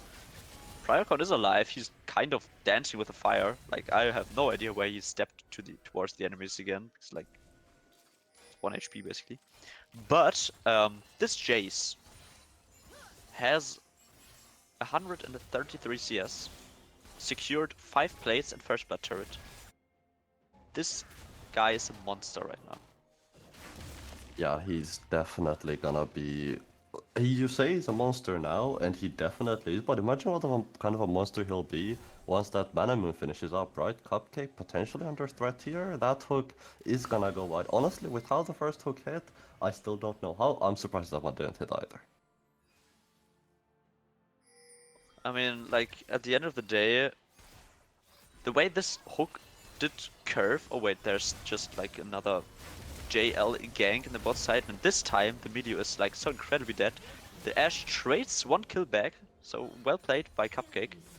But this is like a really low Ashe under her own turret. The flash sadly does nothing, as Snek will secure the kill in the Ashe and another turret. At the same time, Evo is hovering around the mid lane. Kim Jensen is trying to send it, as he is kind of in an awkward position right here. He used his E, he doesn't have no flash, he just gets killed before he even is able to use his R. And it's another shutdown onto Shushi Killer. A lot of these carries outside of Snek packs are getting this gold into their pocket. Ruzu with a flank. And like I said, this Jason, he's just running at an Wukong and an Orianna. I'm not really sure, like he's an Eclipse, he may be even able to live this. He gets another shield, gets the movement speed, is 1 HP, Cyberdop just runs in, presses Q, gets the kill on top of Ruzu. But now he gets hooked. Ah, the hook, the upper hand sadly misses. So maybe there was like, Snek has, Senek's a bit too strong for the Darius to do a lot in this case. Darius does have the play to steel caps, but no finished Triforce, or like he's building towards Triforce. Yes, here, no Triforce for us. Yeah, I mean, this is not how Jace is supposed to work, but Ruzu is strong enough to make it work. Just running at a Wukong and an Orianna, face tanking both of these players and just killing 2 of them. I mean, got a bit of help in the end. Goes down to Cybertop, but still, I mean, this is just. Ruzu's just showing off at this point, I think. Definitely flexing a little bit. And Jordi, I think you really hit the nail on the coffin when you said these teams are just sending it. Because that feels exactly what they're doing. Whenever there's an enemy champion on their screens, it seems like they're just right-clicking on the first champion they see. Senek's gonna be under threat with that arrow, but the cleanse unable to get himself on out. Not going to be available for quite a while though, and that is a big cooldown to burn. But that Featherstorm should keep him safe, because he is Xayah. After all, a champion that generally can peel for herself quite well. Considering Nautilus not the sort of biggest peel support in the game, generally not focused on keeping his AD carry alive, but Snek does still have a flash, so with that, even though he has no cleanse, the summoner is still there. I mean, I'm getting like so scary every time Rix is just going for a hook. We've had some questionable hooks this game in both directions, by the way. But what I'm saying is that sometimes these Nautilus hooks hit the air and still hit the champion. I have no idea how this works, but yeah, now every time Rix is just going for a hook, I'm getting just scared. I mean, that is definitely justified, considering some of the hooks we've seen. Like you said it yourself, right? Some of them that shouldn't have hit, and some of them that maybe should have hit, didn't. So it has gone both ways. Dragon gonna be spawning very soon here as well. Keep in mind, it is Gucci in at the moment, who's had all the Drake control in this game, up by 4,000 gold. As well, this would be their 3rd Drake if they can secure it, slowly but surely, working themselves towards that soul point. And speaking of soul point, it is another Ocean Soul for us today, so it seems like today is a day of Ocean Souls. I mean, it's a standard play from Yin. They have 2 Drakes. They just like try to gain the mid lane priority, take the turret, use the Herald, push out the wave, and afterwards they will just move towards the Drake to have the first position. Which is like really important. If you have to face check into the likes of, wait, what's happening? Jay is just engaging Kim Jensen uses his ultimate as an engage tool, barely misses the mark, but still, I feel like there's no way for Snek to walk into these choke points, as we see the shockwave hitting on Riggs, but Cybertop is also going down. Oh, like he flashes away, Evo dies instead, Russo flashes forward, is just basically one-shotting the enemy AD carrier as Sushi Killer tries to survive, Sonic still has R, Sushi Killer no flash, Sonic's maybe going down to this last turret shot, he does, but still, it's an ace for for the bot lane of Yin basically. And if you're Yin, I think you take that trade.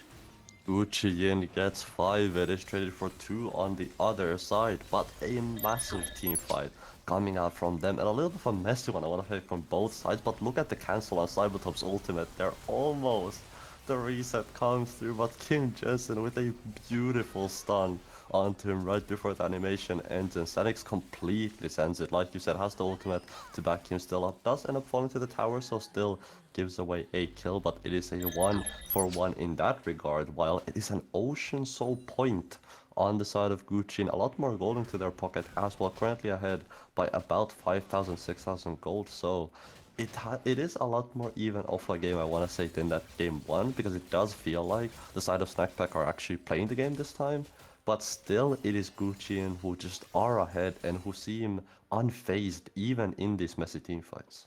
I mean, we mentioned the sending aspect of these team comps. We've got to a point where even Sonix on Zaya is completely sending it, which like it was kind of unnecessary, but in the end, I mean, who cares? It's a 1-for-1. He wanted the whole enemy team to be gone, I guess. Just diving the enemy tier 2 in the mid lane completely alone. He does, it was kind of close. He does die to the last turret shot in the end, but now Snackpack is looking for a player. The Darius is here, Jace TPing towards the top side, but this should be a first kill. Riggs is dead. Kim Jensen has arrived to the scene, but I don't think the Echo is gonna do anything right now. As JL is just pushing in the mid lane. And I mean, to be fair, they did get the kill on the support, but now no arrow on the Ashe. They basically have a much harder time to find anything else. Have to kind of give up the top side of the map because Sidebottom has to move bot to find some waves. They're gonna give up the top side, but the Baron gonna get started up here, and this is gonna get melted, right? Sanix already onto 2 items. This isn't gonna last long. Evo is around, and they might try for a steal.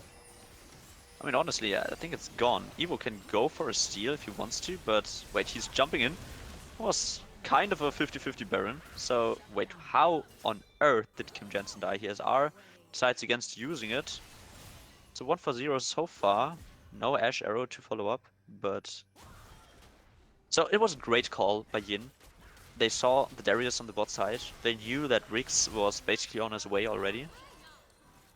It's kind of a still a 50-50 in the end, but it's in the early Zaya art to engage basically. Evo clones away, gets away. Sonix, no Feather Storm. It's Priorcon is moving forward, gets hooked into the turret. Has no W on Cybertop, he's just popping the ghost, running away. First I thought it was Wukong getting caught on the turret again. Now I mean, like, this Jace, as long as he can just fire his shock blasts, he's happy. He does so much damage. The margins are so close between these two teams, right? It feels like any sort of misstep, one more step forward, and it spells doom for you. But every time I think, oh, this Glacial Prism is gonna be the end of it, right? Or Priokon got hooked under tower, he's gonna die. Somehow everyone just ends up getting out. Priokon, granted, had to expend his flash to get himself out, but still he ends up living when I thought he for sure was dead. And Cybertop potentially under threat here, because keep in mind, he's got no magic resist against this Kim Jensen, who is 9-on-4 with 2 items. He is gonna do damage. I think he might just like simply get dove right here. Team is kinda covering for him. I think Gucci is a little bit too scared, as they do not have vision of the bot side area of Snek. So great cleanse again. By the way, we already pointed out that even the Zaya is sending it. There was one champion where I thought will not be frontlining. for some reason, we still saw Priorcon just like moving into the enemy turret into like Rick's hook for whatever reason. So I think we're at the point where basically all 10 champions just tried frontline moving forwards into the enemy. Cybertop like really struggling in this bot side. Sushi Killer tries to find something on the other side, and I mean Ruzo should be fine. There's no shockwave anymore. Kim Jensen has ours, should be kinda safe. I mean they're just trying to clear the wave.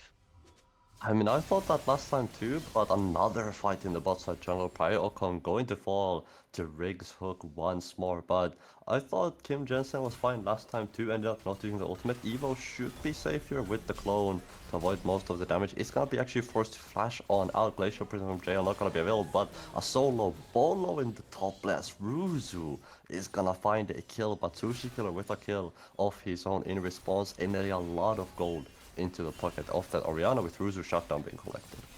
I mean, Evo is kinda looking right here, but yeah. I mean, still, it's just that's a good trade in the top side for the likes of Snek.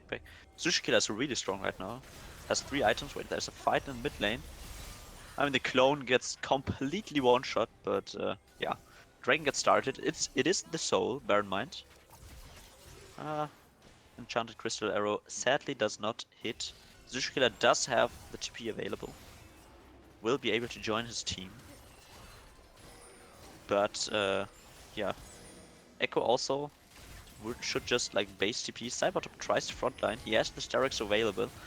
They kind of have a problem because Kim Jensen is behind the Snakepack team. Death Charge gets popped. Ruse is just running at the enemy team. Kim Jensen trying to create space as we see an offensive for the Feather Storm. 5-man shockwave. As like now maybe Snakepack has a chance. Sushi Killer's trying to show off in this game. He's trying to show why teams normally ban his Orianna. This might be a Drake for Snakepack. Ruzo's going for the steal. My god, that was so close. Like I was so sure. Oh my god, okay. The timing there did look like he might have gotten it, but this is great work out of Kim Jensen. I mean, look at how much distraction and look at how much space he creates, right? But Sushi Killer with the 5-man shockwave, look at him hitting everyone with this, and it is so gorgeous. And immediate turn onto the rest of Gucci, and what a save out of Sushi Killer. Like you said, right? This is why people ban his Orianna. It's so good, and the one thing keeping Snakepack still in this game, 3 items now finished up for him as well. It is unfortunate for the side of Snakepack that they couldn't pick up any more kills, because there was a lot of people on the side of Gucci with a lot of low health bars. And again, I said it earlier, right? The margins are so close with such low health bars, but it does not end up netting Snakepack that many kills as they would have wanted. And granted, they do get the dragon, so no soul for the side of Gucci at least for the next 5 minutes. I mean, I was about to say that great job, honestly, by Gucci kiting away after they realized it's a lost fight, because that could have gone so much worse. Basically the whole team was on 1 HP. As JL just says, no, that's my blue buff. Manages to secure it. Cybertop basically gets one shot by this Echo. Sterex is not gonna be able to save him, as Snek secures the kill on the Darius. That's just having no magic resist, right? You can see how much damage comes out of Kim Jensen. I'd love to see the individual gold here as well, just to see how close he is. Ooh, he's actually got it in base, so Death Cap as well gonna be coming out of Kim Jensen once he ends up recalling here. You can see the rest of the map though. Snek is about 4,000 gold ahead of his main opponent, but Kim Jensen as well, he's looking. I mean, Ruzu has 3.5 items. He should be able to do so much damage. Riggs flashing forward. Evo gets caught, another 2-man shockwave. Riggs is already down. Evo is kind of getting low as well. JL could also be going down now. Cupcake is now in a bit of trouble as he does not have flash. Ruzo just runs him down. I mean, this Orianna does a lot of damage, but this Orianna is kind of alone. It seems like it's only him that's doing damage. It is basically Sushi Killer up against the world right now, because the rest of the team on the side of Snakepack, I'm sorry, just do not seem on the same level as their mid laner in this game. Already almost up to 4 items now on him as well. That's gonna be Baron into the pocket of Gucci, a 10,000 gold lead, and you said it yourself, Jordy, another great shockwave out of Sushi Killer here onto 2, but it's just not enough. Kim Jensen, a great flank out of him, right, routes the backline, a Cyclone as well onto multiple members out of Evo, but this Echo just does too much damage. Ruzu as well, keep in mind, from the backline, just firing those shock blasts time and time again, walks forward without any fear. A big chunk there out of Sushi Killer, so you can just see how much damage this Orianna really is doing. But Ruzu 7-2 on 5, 4 items finished up for this chase, and he definitely is gonna hurt, as well as 4 items on Snek. So the side of Gucci are just so far ahead when it comes to gold. Yeah, I mean, like at this point, if the Sushi Killer is not able to hit another like 3, 4, 5-man shockwave, this Snek team just simply does not have enough damage. It feels like. I mean, just look at Ruzu's inventory. He has 5 items. And Doran's Blade. But I mean, this Jace, like he has not hit like that many like really high impact shock blasts. I mean, he has hit some, but I just want to see the damage. Okay, never mind. That's a lot of damage. I was gonna say, as soon as you say he hasn't hit any big shock blast, he does that and then deletes about 80-70% of Cupcake's HP. I mean, to be fair, Sanix, he did get a little bit of help from Sanix, but still, I mean, you saw that Jace just, like, was 1 EQ. That's just Jace, right? He's got so much ability at this point in the game, as Sanix. What on earth? This Orianna just completely blew up Sanix. He has the Feather Storm. Wasn't even able to use it. As Riggs also goes down, and maybe they can now, like, try to slow chase. Ghost runs out for Cybot top. He still has his Sterak's. He's not that low. Maybe a flash on to Ruzu and they can secure another kill. As he does get slowed down, flashes away. Face rush proc, but Evo is able to run him down. Kim Jensen meanwhile manages to kill Priok with the help of JL. Ults back. Sushi Killer kind of gets low, gets blown up by Kim Jensen. No shutdown, but this is another one fight for Snek. I mean, the jungler is alive. Maybe you can steal the soul. This is kind of dangerous, as Evo is just going, okay, they secure the Drake. Evo should maybe be able to secure them. Maybe they chase JL, but, like, look, I don't know. This Orianna is doing work. Oh, for sure. This is a 1v9 performance out of Sushi Killer. So much damage coming out from Pin, and again, like you said, no time for the Feather Storm to just come out because of the damage. Look at that the Zaya. Sushi Killer is outputting, just completely blows up. Right, ADC 2024, and that's exactly what it looks like. Kim Jensen a little bit stuck here, but does find his way to the other side of the wall, and the side of Snek just keeps on chasing, right? They keep on going, and at this point, I feel like when you look at the gold and you look at the map, right, it should not feel like a close game. It should feel like an absolute stomp out of Gucci. They're ahead by so much gold, yet this game feels so close, and it feels like one shockwave out of Sushi Killer could end the dreams of Gucci right now. I mean, to be fair, it's a level 14 Ashe. She still is not, like, really that strong in this game, but as we've seen, even with Sanix having cleanse, for some reason Ashe can still find an enchanted crystal arrow, as she does here, but it's only JL getting hit, so yeah. I mean, it's a Sejuani. She's tanky enough. Not someone you want to engage on in these fights. Like you said, Jordy, you want to look for Sanix, right? You want to look for Kim Jensen, the carries on the other side, Ruzu as well, slowly but surely working his way towards having full build. You can see the Hexdrinker picked up his Sanix's inventory. He understands the damage Sushi Killer does, and he's trying to keep himself safe from that. And then just walking forward, Ruzu has the Edge of Night, as JL gets hooked. Maybe he's in a little bit of trouble. He's able to just dash away. Priorcon basically... Okay, Oh the bot God. lane is basically dead because of some feathers and shock blast. And I mean, they just have to give up the inhibitor. There's no way in fighting. As Evo is kind of messing around, kind of testing some of his limits. But still, this inhibit's just getting taken down. I mean, I kind of want to see this, like, I'm wondering how much damage the Jace already did in this game. Or like, how much damage Kim Jensen and Sanix also did in this game, because I feel like, I mean, on the side of Snackpack, I feel like the only person who really did a lot, I mean, Evo did a lot of work, but the damage came from Sushi Killer.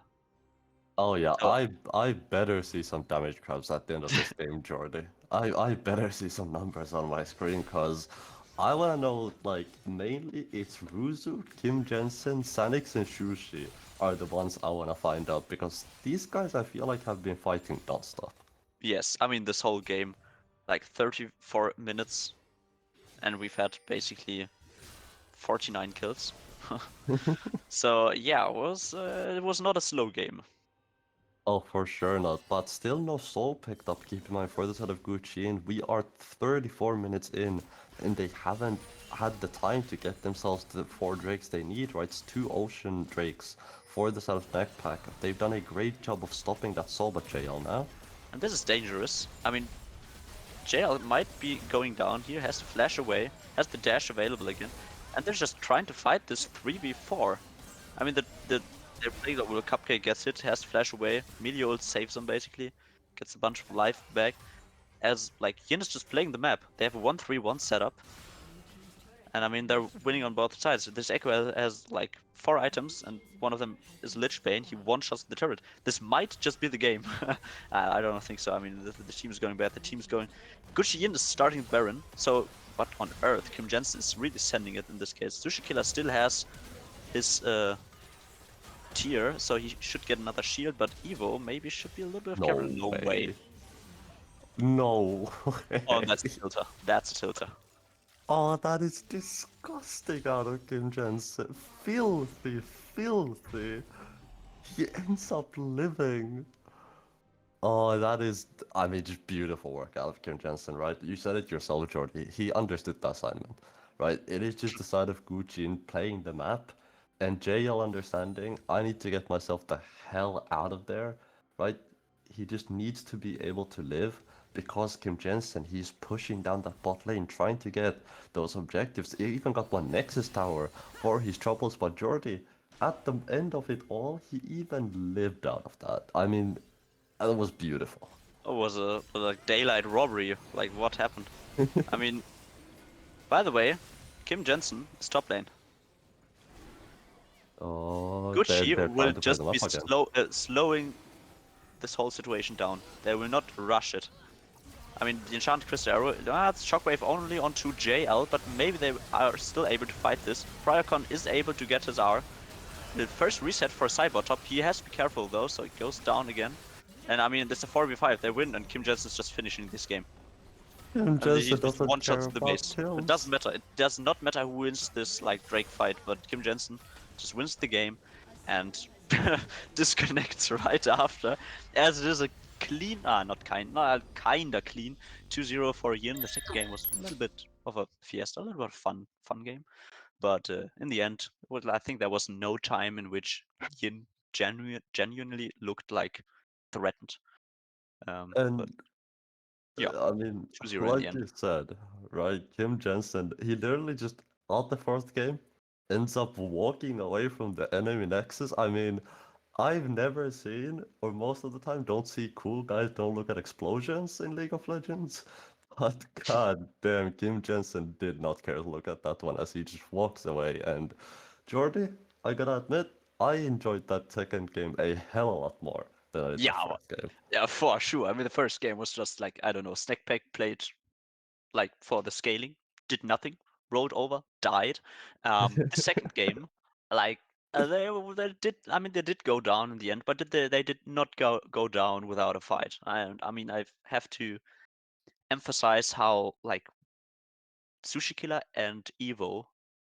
I mean, we've hyped Sushi Killer, but like as chat also pointed out so far, Evo already like not already also really tried. He was finding a lot of room, a lot of engages for his team, and in the end, I mean, this Orianna did so much damage. I mean, it was a great time to watch just Kim Jensen every time there was somebody on his screen, just the screen just completely go ham. And granted, couple of times where it didn't work, I will give him that. It wasn't 100% success rate, but god damn if it was not fun to watch. And GG's to both teams, but we are lining up for a little bit of a winner's interview here. I believe Sanix is in the waiting room waiting for us. So we're gonna have a little bit of a break while we get ourselves ready for that, and we are gonna be right back, guys. Don't go anywhere, so you're gonna hear from Sanix from the side of Gucci.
Welcome back, ladies and gentlemen, to the winner's interview of tonight. Gucci Yin with a 2-0 against Snackpack. We have Sanix here for us for the interview. Sanix, how are you feeling?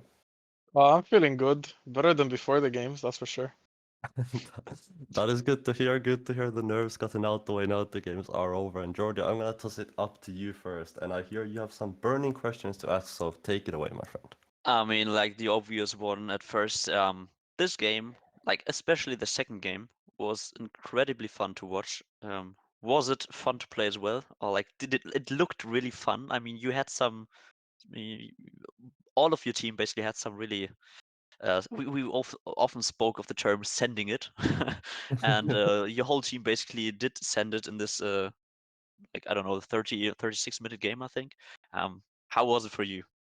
For me as Zaya, it was kind of not really fun to play because I get outranged, but it was good. I had cleanse for Ash ult, and the one time I actually had to cleanse properly, I didn't notice that I even got Ash ulted, so I inted. But other than that, this draft was this way because Wiggins didn't really prepare red side, so he kind of griefed us really hard. But we kind of made it work just as a team effort without the coach. So you flame, you're the coach basically. Yeah, he's the problem. All right, okay. Um, all right. Apart from that, yeah, but you basically we've seen some improvement. I mean, you played against us in the last series of the regular season.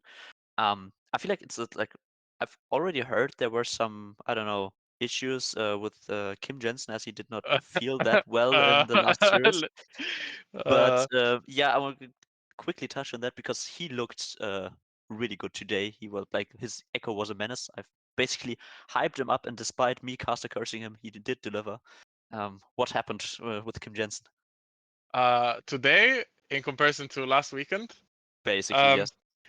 I don't really want to drag him through the mud, but let's just say he attended a wedding the day before. So the next day he came and to play. Let's just say he had some troubles formulating sentences. Okay, so it was that bad, you say? Yeah.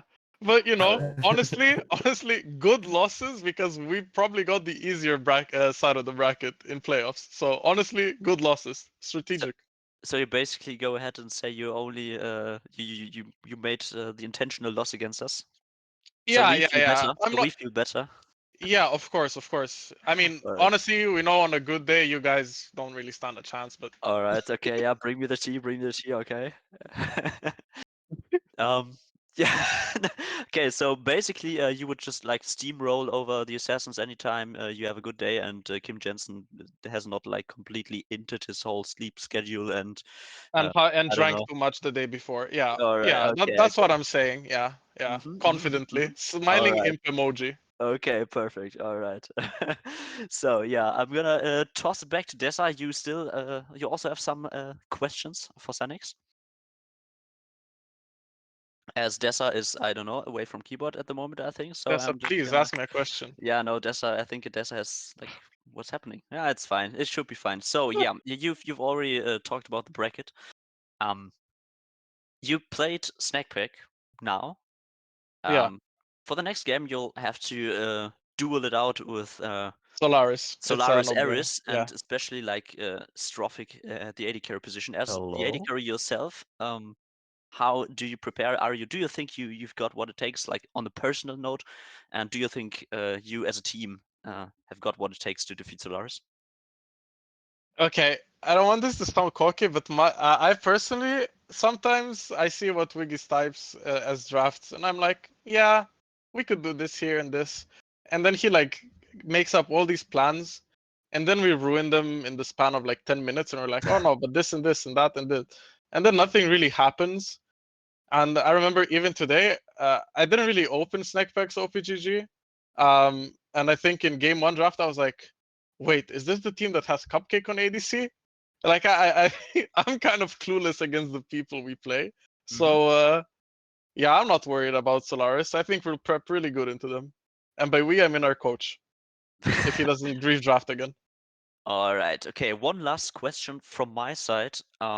We've had the award show before this stream, and you've managed to get a third on the AD carry position. Do you think this like? Are you happy? Do you think you deserve more? Do you yeah, like this is your opportunity to flame basically Mikas and the whole community and Linus who basically presented it? And do you think All the right. people are delusional and you should have been much higher than third, or do you think that's appropriate? I think I didn't watch. I'm guessing it was Shipix and Shiki as well, right? I think Shiki was second and Shipex was first. Yes. Yeah, I don't mind. I think it was I think either one of us three could get like the top spot. I think we all have our strengths and weaknesses, and I think with Trophic in the mix, I think all four of us kind of just clear every other ADC in the league, and that's kind of it. So I don't mind All right. because Okay. So I think ADC is probably one of those harder roles to like pick out. Fucking oop, Oh. my bad, I my bad. Sorry, Linus. Please forgive me. one is Forgive me. okay. It One is slipped. okay. It slipped. One is okay. It's hard to pick out like a favorite because you obviously ADC is a role that has a lot of team play around it, and sometimes it's easier to look good when you have a lot of resources, which is what a lot of teams like to do. So I think it's good. I think it's good. All right, Dessa. I don't know how much you've missed. So yeah, if you have any more questions towards Sonix, go ahead. Yeah, I've got a couple apologies. My Discord had an insurance policy of about 5k ping, so I was a little bit trying to fix some technical difficulties of my own, but we are back. And Sanix, again, congratulations to you guys for the clean sweep for today. Did you expect the clean sweep heading into today's series, or did you expect a little bit more of a fight back out of Snackpack? What sort of results were you expecting heading into this? Oh no, honestly, with Gucci's track record in the past weeks, we were kind of expecting to get O2'd. So because Yang didn't really make it to playoffs. We went 0-2 on Sunday. This SOL team lost. Like a lot of Gucci teams have been losing this week. So honestly, I think at this rate we were just all expecting to lose. I'm joking. We were expecting a clean sweep. It's a no-brainer. What? Of course, always important to get confident into these games as well. And do you feel like, obviously, because watching both of those games, right? The game one really felt very dominant out of you guys, and the second game felt a little bit more close. But Kim Jensen kind of just ran around, did his own thing, and somehow just blew up the enemy nexus at the end of the day. So, did you feel like there was one person on your team who sort of carried you guys today? Do you feel like there was one MVP that you want to say the name of out there, or do you feel like it was a team effort out of you guys and just everyone pulling their own weight? Personally, for me, I have to shout out JL because this past week, this guy says some of the most random stuff and does some of the most random things in the game that I just start laughing so much. I remember a scrim like during this week where he was just so clueless in the game, saying the most random stuff that I was laughing so hard we had to pause the screen because I couldn't concentrate for a solid minute or two just from laughter. So honestly, just based on that, because today this almost a similar thing happened, and luckily we didn't have to pause for it. But yeah, I have to give it to JL just for that. And then he blocked some Ash Arrow and did some engages, but he's playing Poppy Seju. Like, come on, man. Anyone can do that. It's good to know that anytime we get paused when it's your guys' game, it's not actually technical difficulties, it's just you laughing your ass off. No. That didn't happen today. Today was actually technical. Like game one started, or was it game two? I know my headset died before one game, or like right at the start, and then game two, my jungler started lagging. Like Oh, this no. guy, man. Man, lagging one day, drunk the next day. What is next? What is next? But I getting a little wait for bit. next week. I'm after today's games, I'm definitely looking forward to seeing you guys play next week. And speaking of that a little bit, speaking of a little bit about the other teams outside of you guys, who in your opinion is the strongest team heading into this upper bracket right now?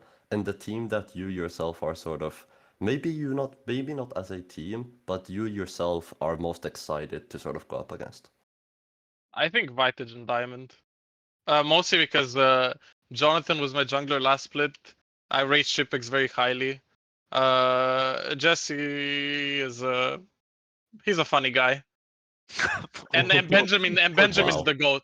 And Benjamin's the Benjamin, goat. So for sure, he's the goat. I got nothing on this Benjamin, guy. like Top lane legend. I remember watching a Sanctuary stream one. I think it was Linus versus Benjamin, and the camera was on top for, I'm not joking here, a solid 2 minutes. Cho'Gath into Cassante, and that fight was going on for the duration of it, and they were trading, hitting. You'd be like, wow, these guys are respawning, teleporting back, like getting kills nonstop. But like after 2 minutes, I checked back, like a quarter of their health was gone, but they were still fighting. Benjamin's the goat. Honestly, just for Benjamin, Vitage and Diamond, he's my goat in SLE. MVP of the split for me. Alright, Oh, Shipex damn. getting robbed basically. MVP of the split already coming through this Yeah. early on into upper bracket. So no, fair enough. Fair enough. I respect it, but it is good to hear that there is some excitement, or at least a matchup you're looking forward to. And speaking of matchups, you are going to be going up against Solaris Ares. Is that a matchup you're looking forward to, or what are the sort of your general thoughts heading into your next opponents next week? I mean, The thing is with this bracket, right? I think Solaris lost in regular season to Ragnarok, and we beat Ragnarok 2-0. And then I look at my side of the bracket, then I got Wacky Vitagen and Black Flag Sailor Silver Phoenix. I don't know what matches went through, but just off of my head, Black Flag Sailors, they 2-0'd us, but I think they lost to Wacky, and we kind of hard stomped Wacky. So I'm expecting Wacky to come out on top on that side. We beat the Ragnarok that I think beat Solaris, so Solaris should be pretty easy on that department. So I think it's just pretty smooth sailing from this point on until we get to meet the teams from the other side of the bracket. Ooh, okay, big words, and I'm looking forward to seeing if you can back them or not. But that's at least it for me and Jordi. Unless you have anything else to say to Sanix, I think we can send him on his way. I have one last thing, because like you already asked him about his MVP of the series, I want Sanix to basically flame one member of his own team or coach or himself or whatever for this today's series. hit me with the good shit. What happened, and who is your culprit? Honestly, Kim, you guys are glazing him way too much. This guy, game 2 on Echo, this guy is not playing the game seriously. He's like, look box, TPs randomly, ints, gives a shutdown, oh, whatever, looks again. Honestly, I should probably flame myself as well, the amount of times I got caught this series. But that's past the point. Also, did you guys like mine and Riggs' tactical execute on the tower dive for fast back? We Oh, yeah. loved it. We were basically like at first we were just laughing because like the whole situation was just weird. Nautilus tanking without hitting the hook. I have no idea what happened there. But in the end, like the way you both went down was like straight up good for you guys. I mean, Midio got a little bit of XP, but like what No, he didn't, doesn't because he matter. died before. Died before the Nautilus, did He he? died before the Nautilus, yeah. Oh, then he didn't know. Then it was just like straight Yeah, up good for you guys, we've wasn't been it? practicing this in scrims. Yeah, we've been Ah, practicing. yeah, for Yeah, sure. yeah. Okay. This was planned. No misplays, planned. Yeah. Except the Mm. Sedge taking my plate. Honestly, you know what? I'm flaming JL. He took my plate there. So what if I get executed? Why is he hitting my plate? Hello? Like, he's the jungler. He's playing Seju. Go back, do your gromp or whatever your junglers do. All right, perfect. Yeah, that's it for me. You can send the stream and the viewers away if you want to, but I think we're done. It's honestly good to hear that even after such a grueling series, that you yourself, Snek, as well, are just, you're happy, you're chilling, you're feeling good. But we will end the stream here for now, so we're gonna send Snek on his way. Snek, thank you very much for joining us for this first interview. Yeah. Thank you for letting us One, talk to you. one last thing. Go ahead. Chilling like a villain, smiling imp. I'm out. Peace. And he's just like that, gone in the wind. I've absolutely no idea why he did do that, but it's fine. I don't know what is that. I'll be honest, I have no idea. But nonetheless, I'm sure somebody out there knows. I'm sure somebody out there is enlightened and at least intrigued by what I said. But overall, Jordy, what are your sort of thoughts about today? How do you sort of feel now that we've seen the series unfold? And are you looking forward to seeing the rest of the games coming in this upper bracket? I mean, to be honest, like after the first game, I kind of was scared that the series would just like be a complete stomp and nothing really like exciting happening. But after the second game and the interview in particular, that was it was a fun evening. But yeah, regarding upcoming matches, yeah, let's talk the good stuff. I think, and I mean, I'm obviously biased because I'm on the top side of this bracket. But I think this top side of the bracket is obviously superior to the bottom side of the bracket. So like I have no idea. I mean, he was talking about smooth sailing because he's playing against Solaris and then afterwards playing as uh, either like Wacky or Pearl or like Black Flag Sailors. But yeah, I mean, he already told that the top side with Vitagen Diamond especially looks really scary and like obviously Eternal Blizzard. And obviously us, because like we also won against them, but I mean that doesn't count because they won against Wacky and we lost against Wacky. So yeah, there's that. But yeah, we have a couple of really interesting games because like first round is always like a highly seeded team on the top 8 against bottom 8 basically. And now we find the good stuff, basically, right? Now the winning teams play against winning teams, and the losing teams against losing teams. So I think we'll see a little bit more action and upsets now.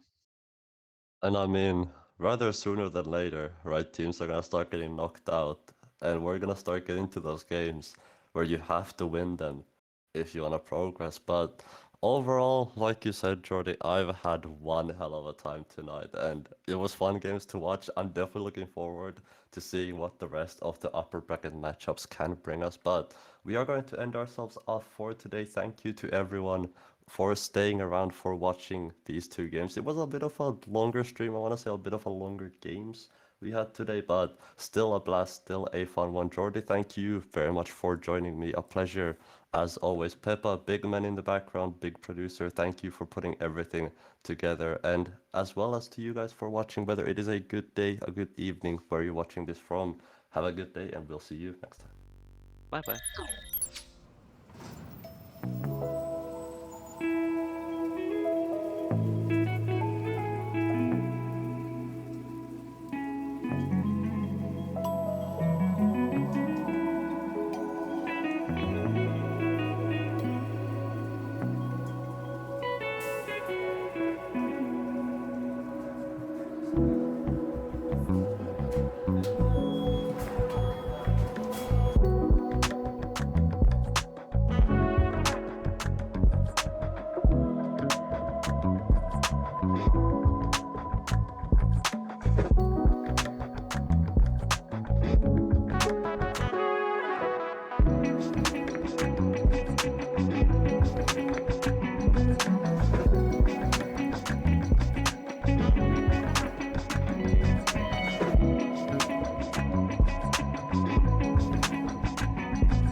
Thank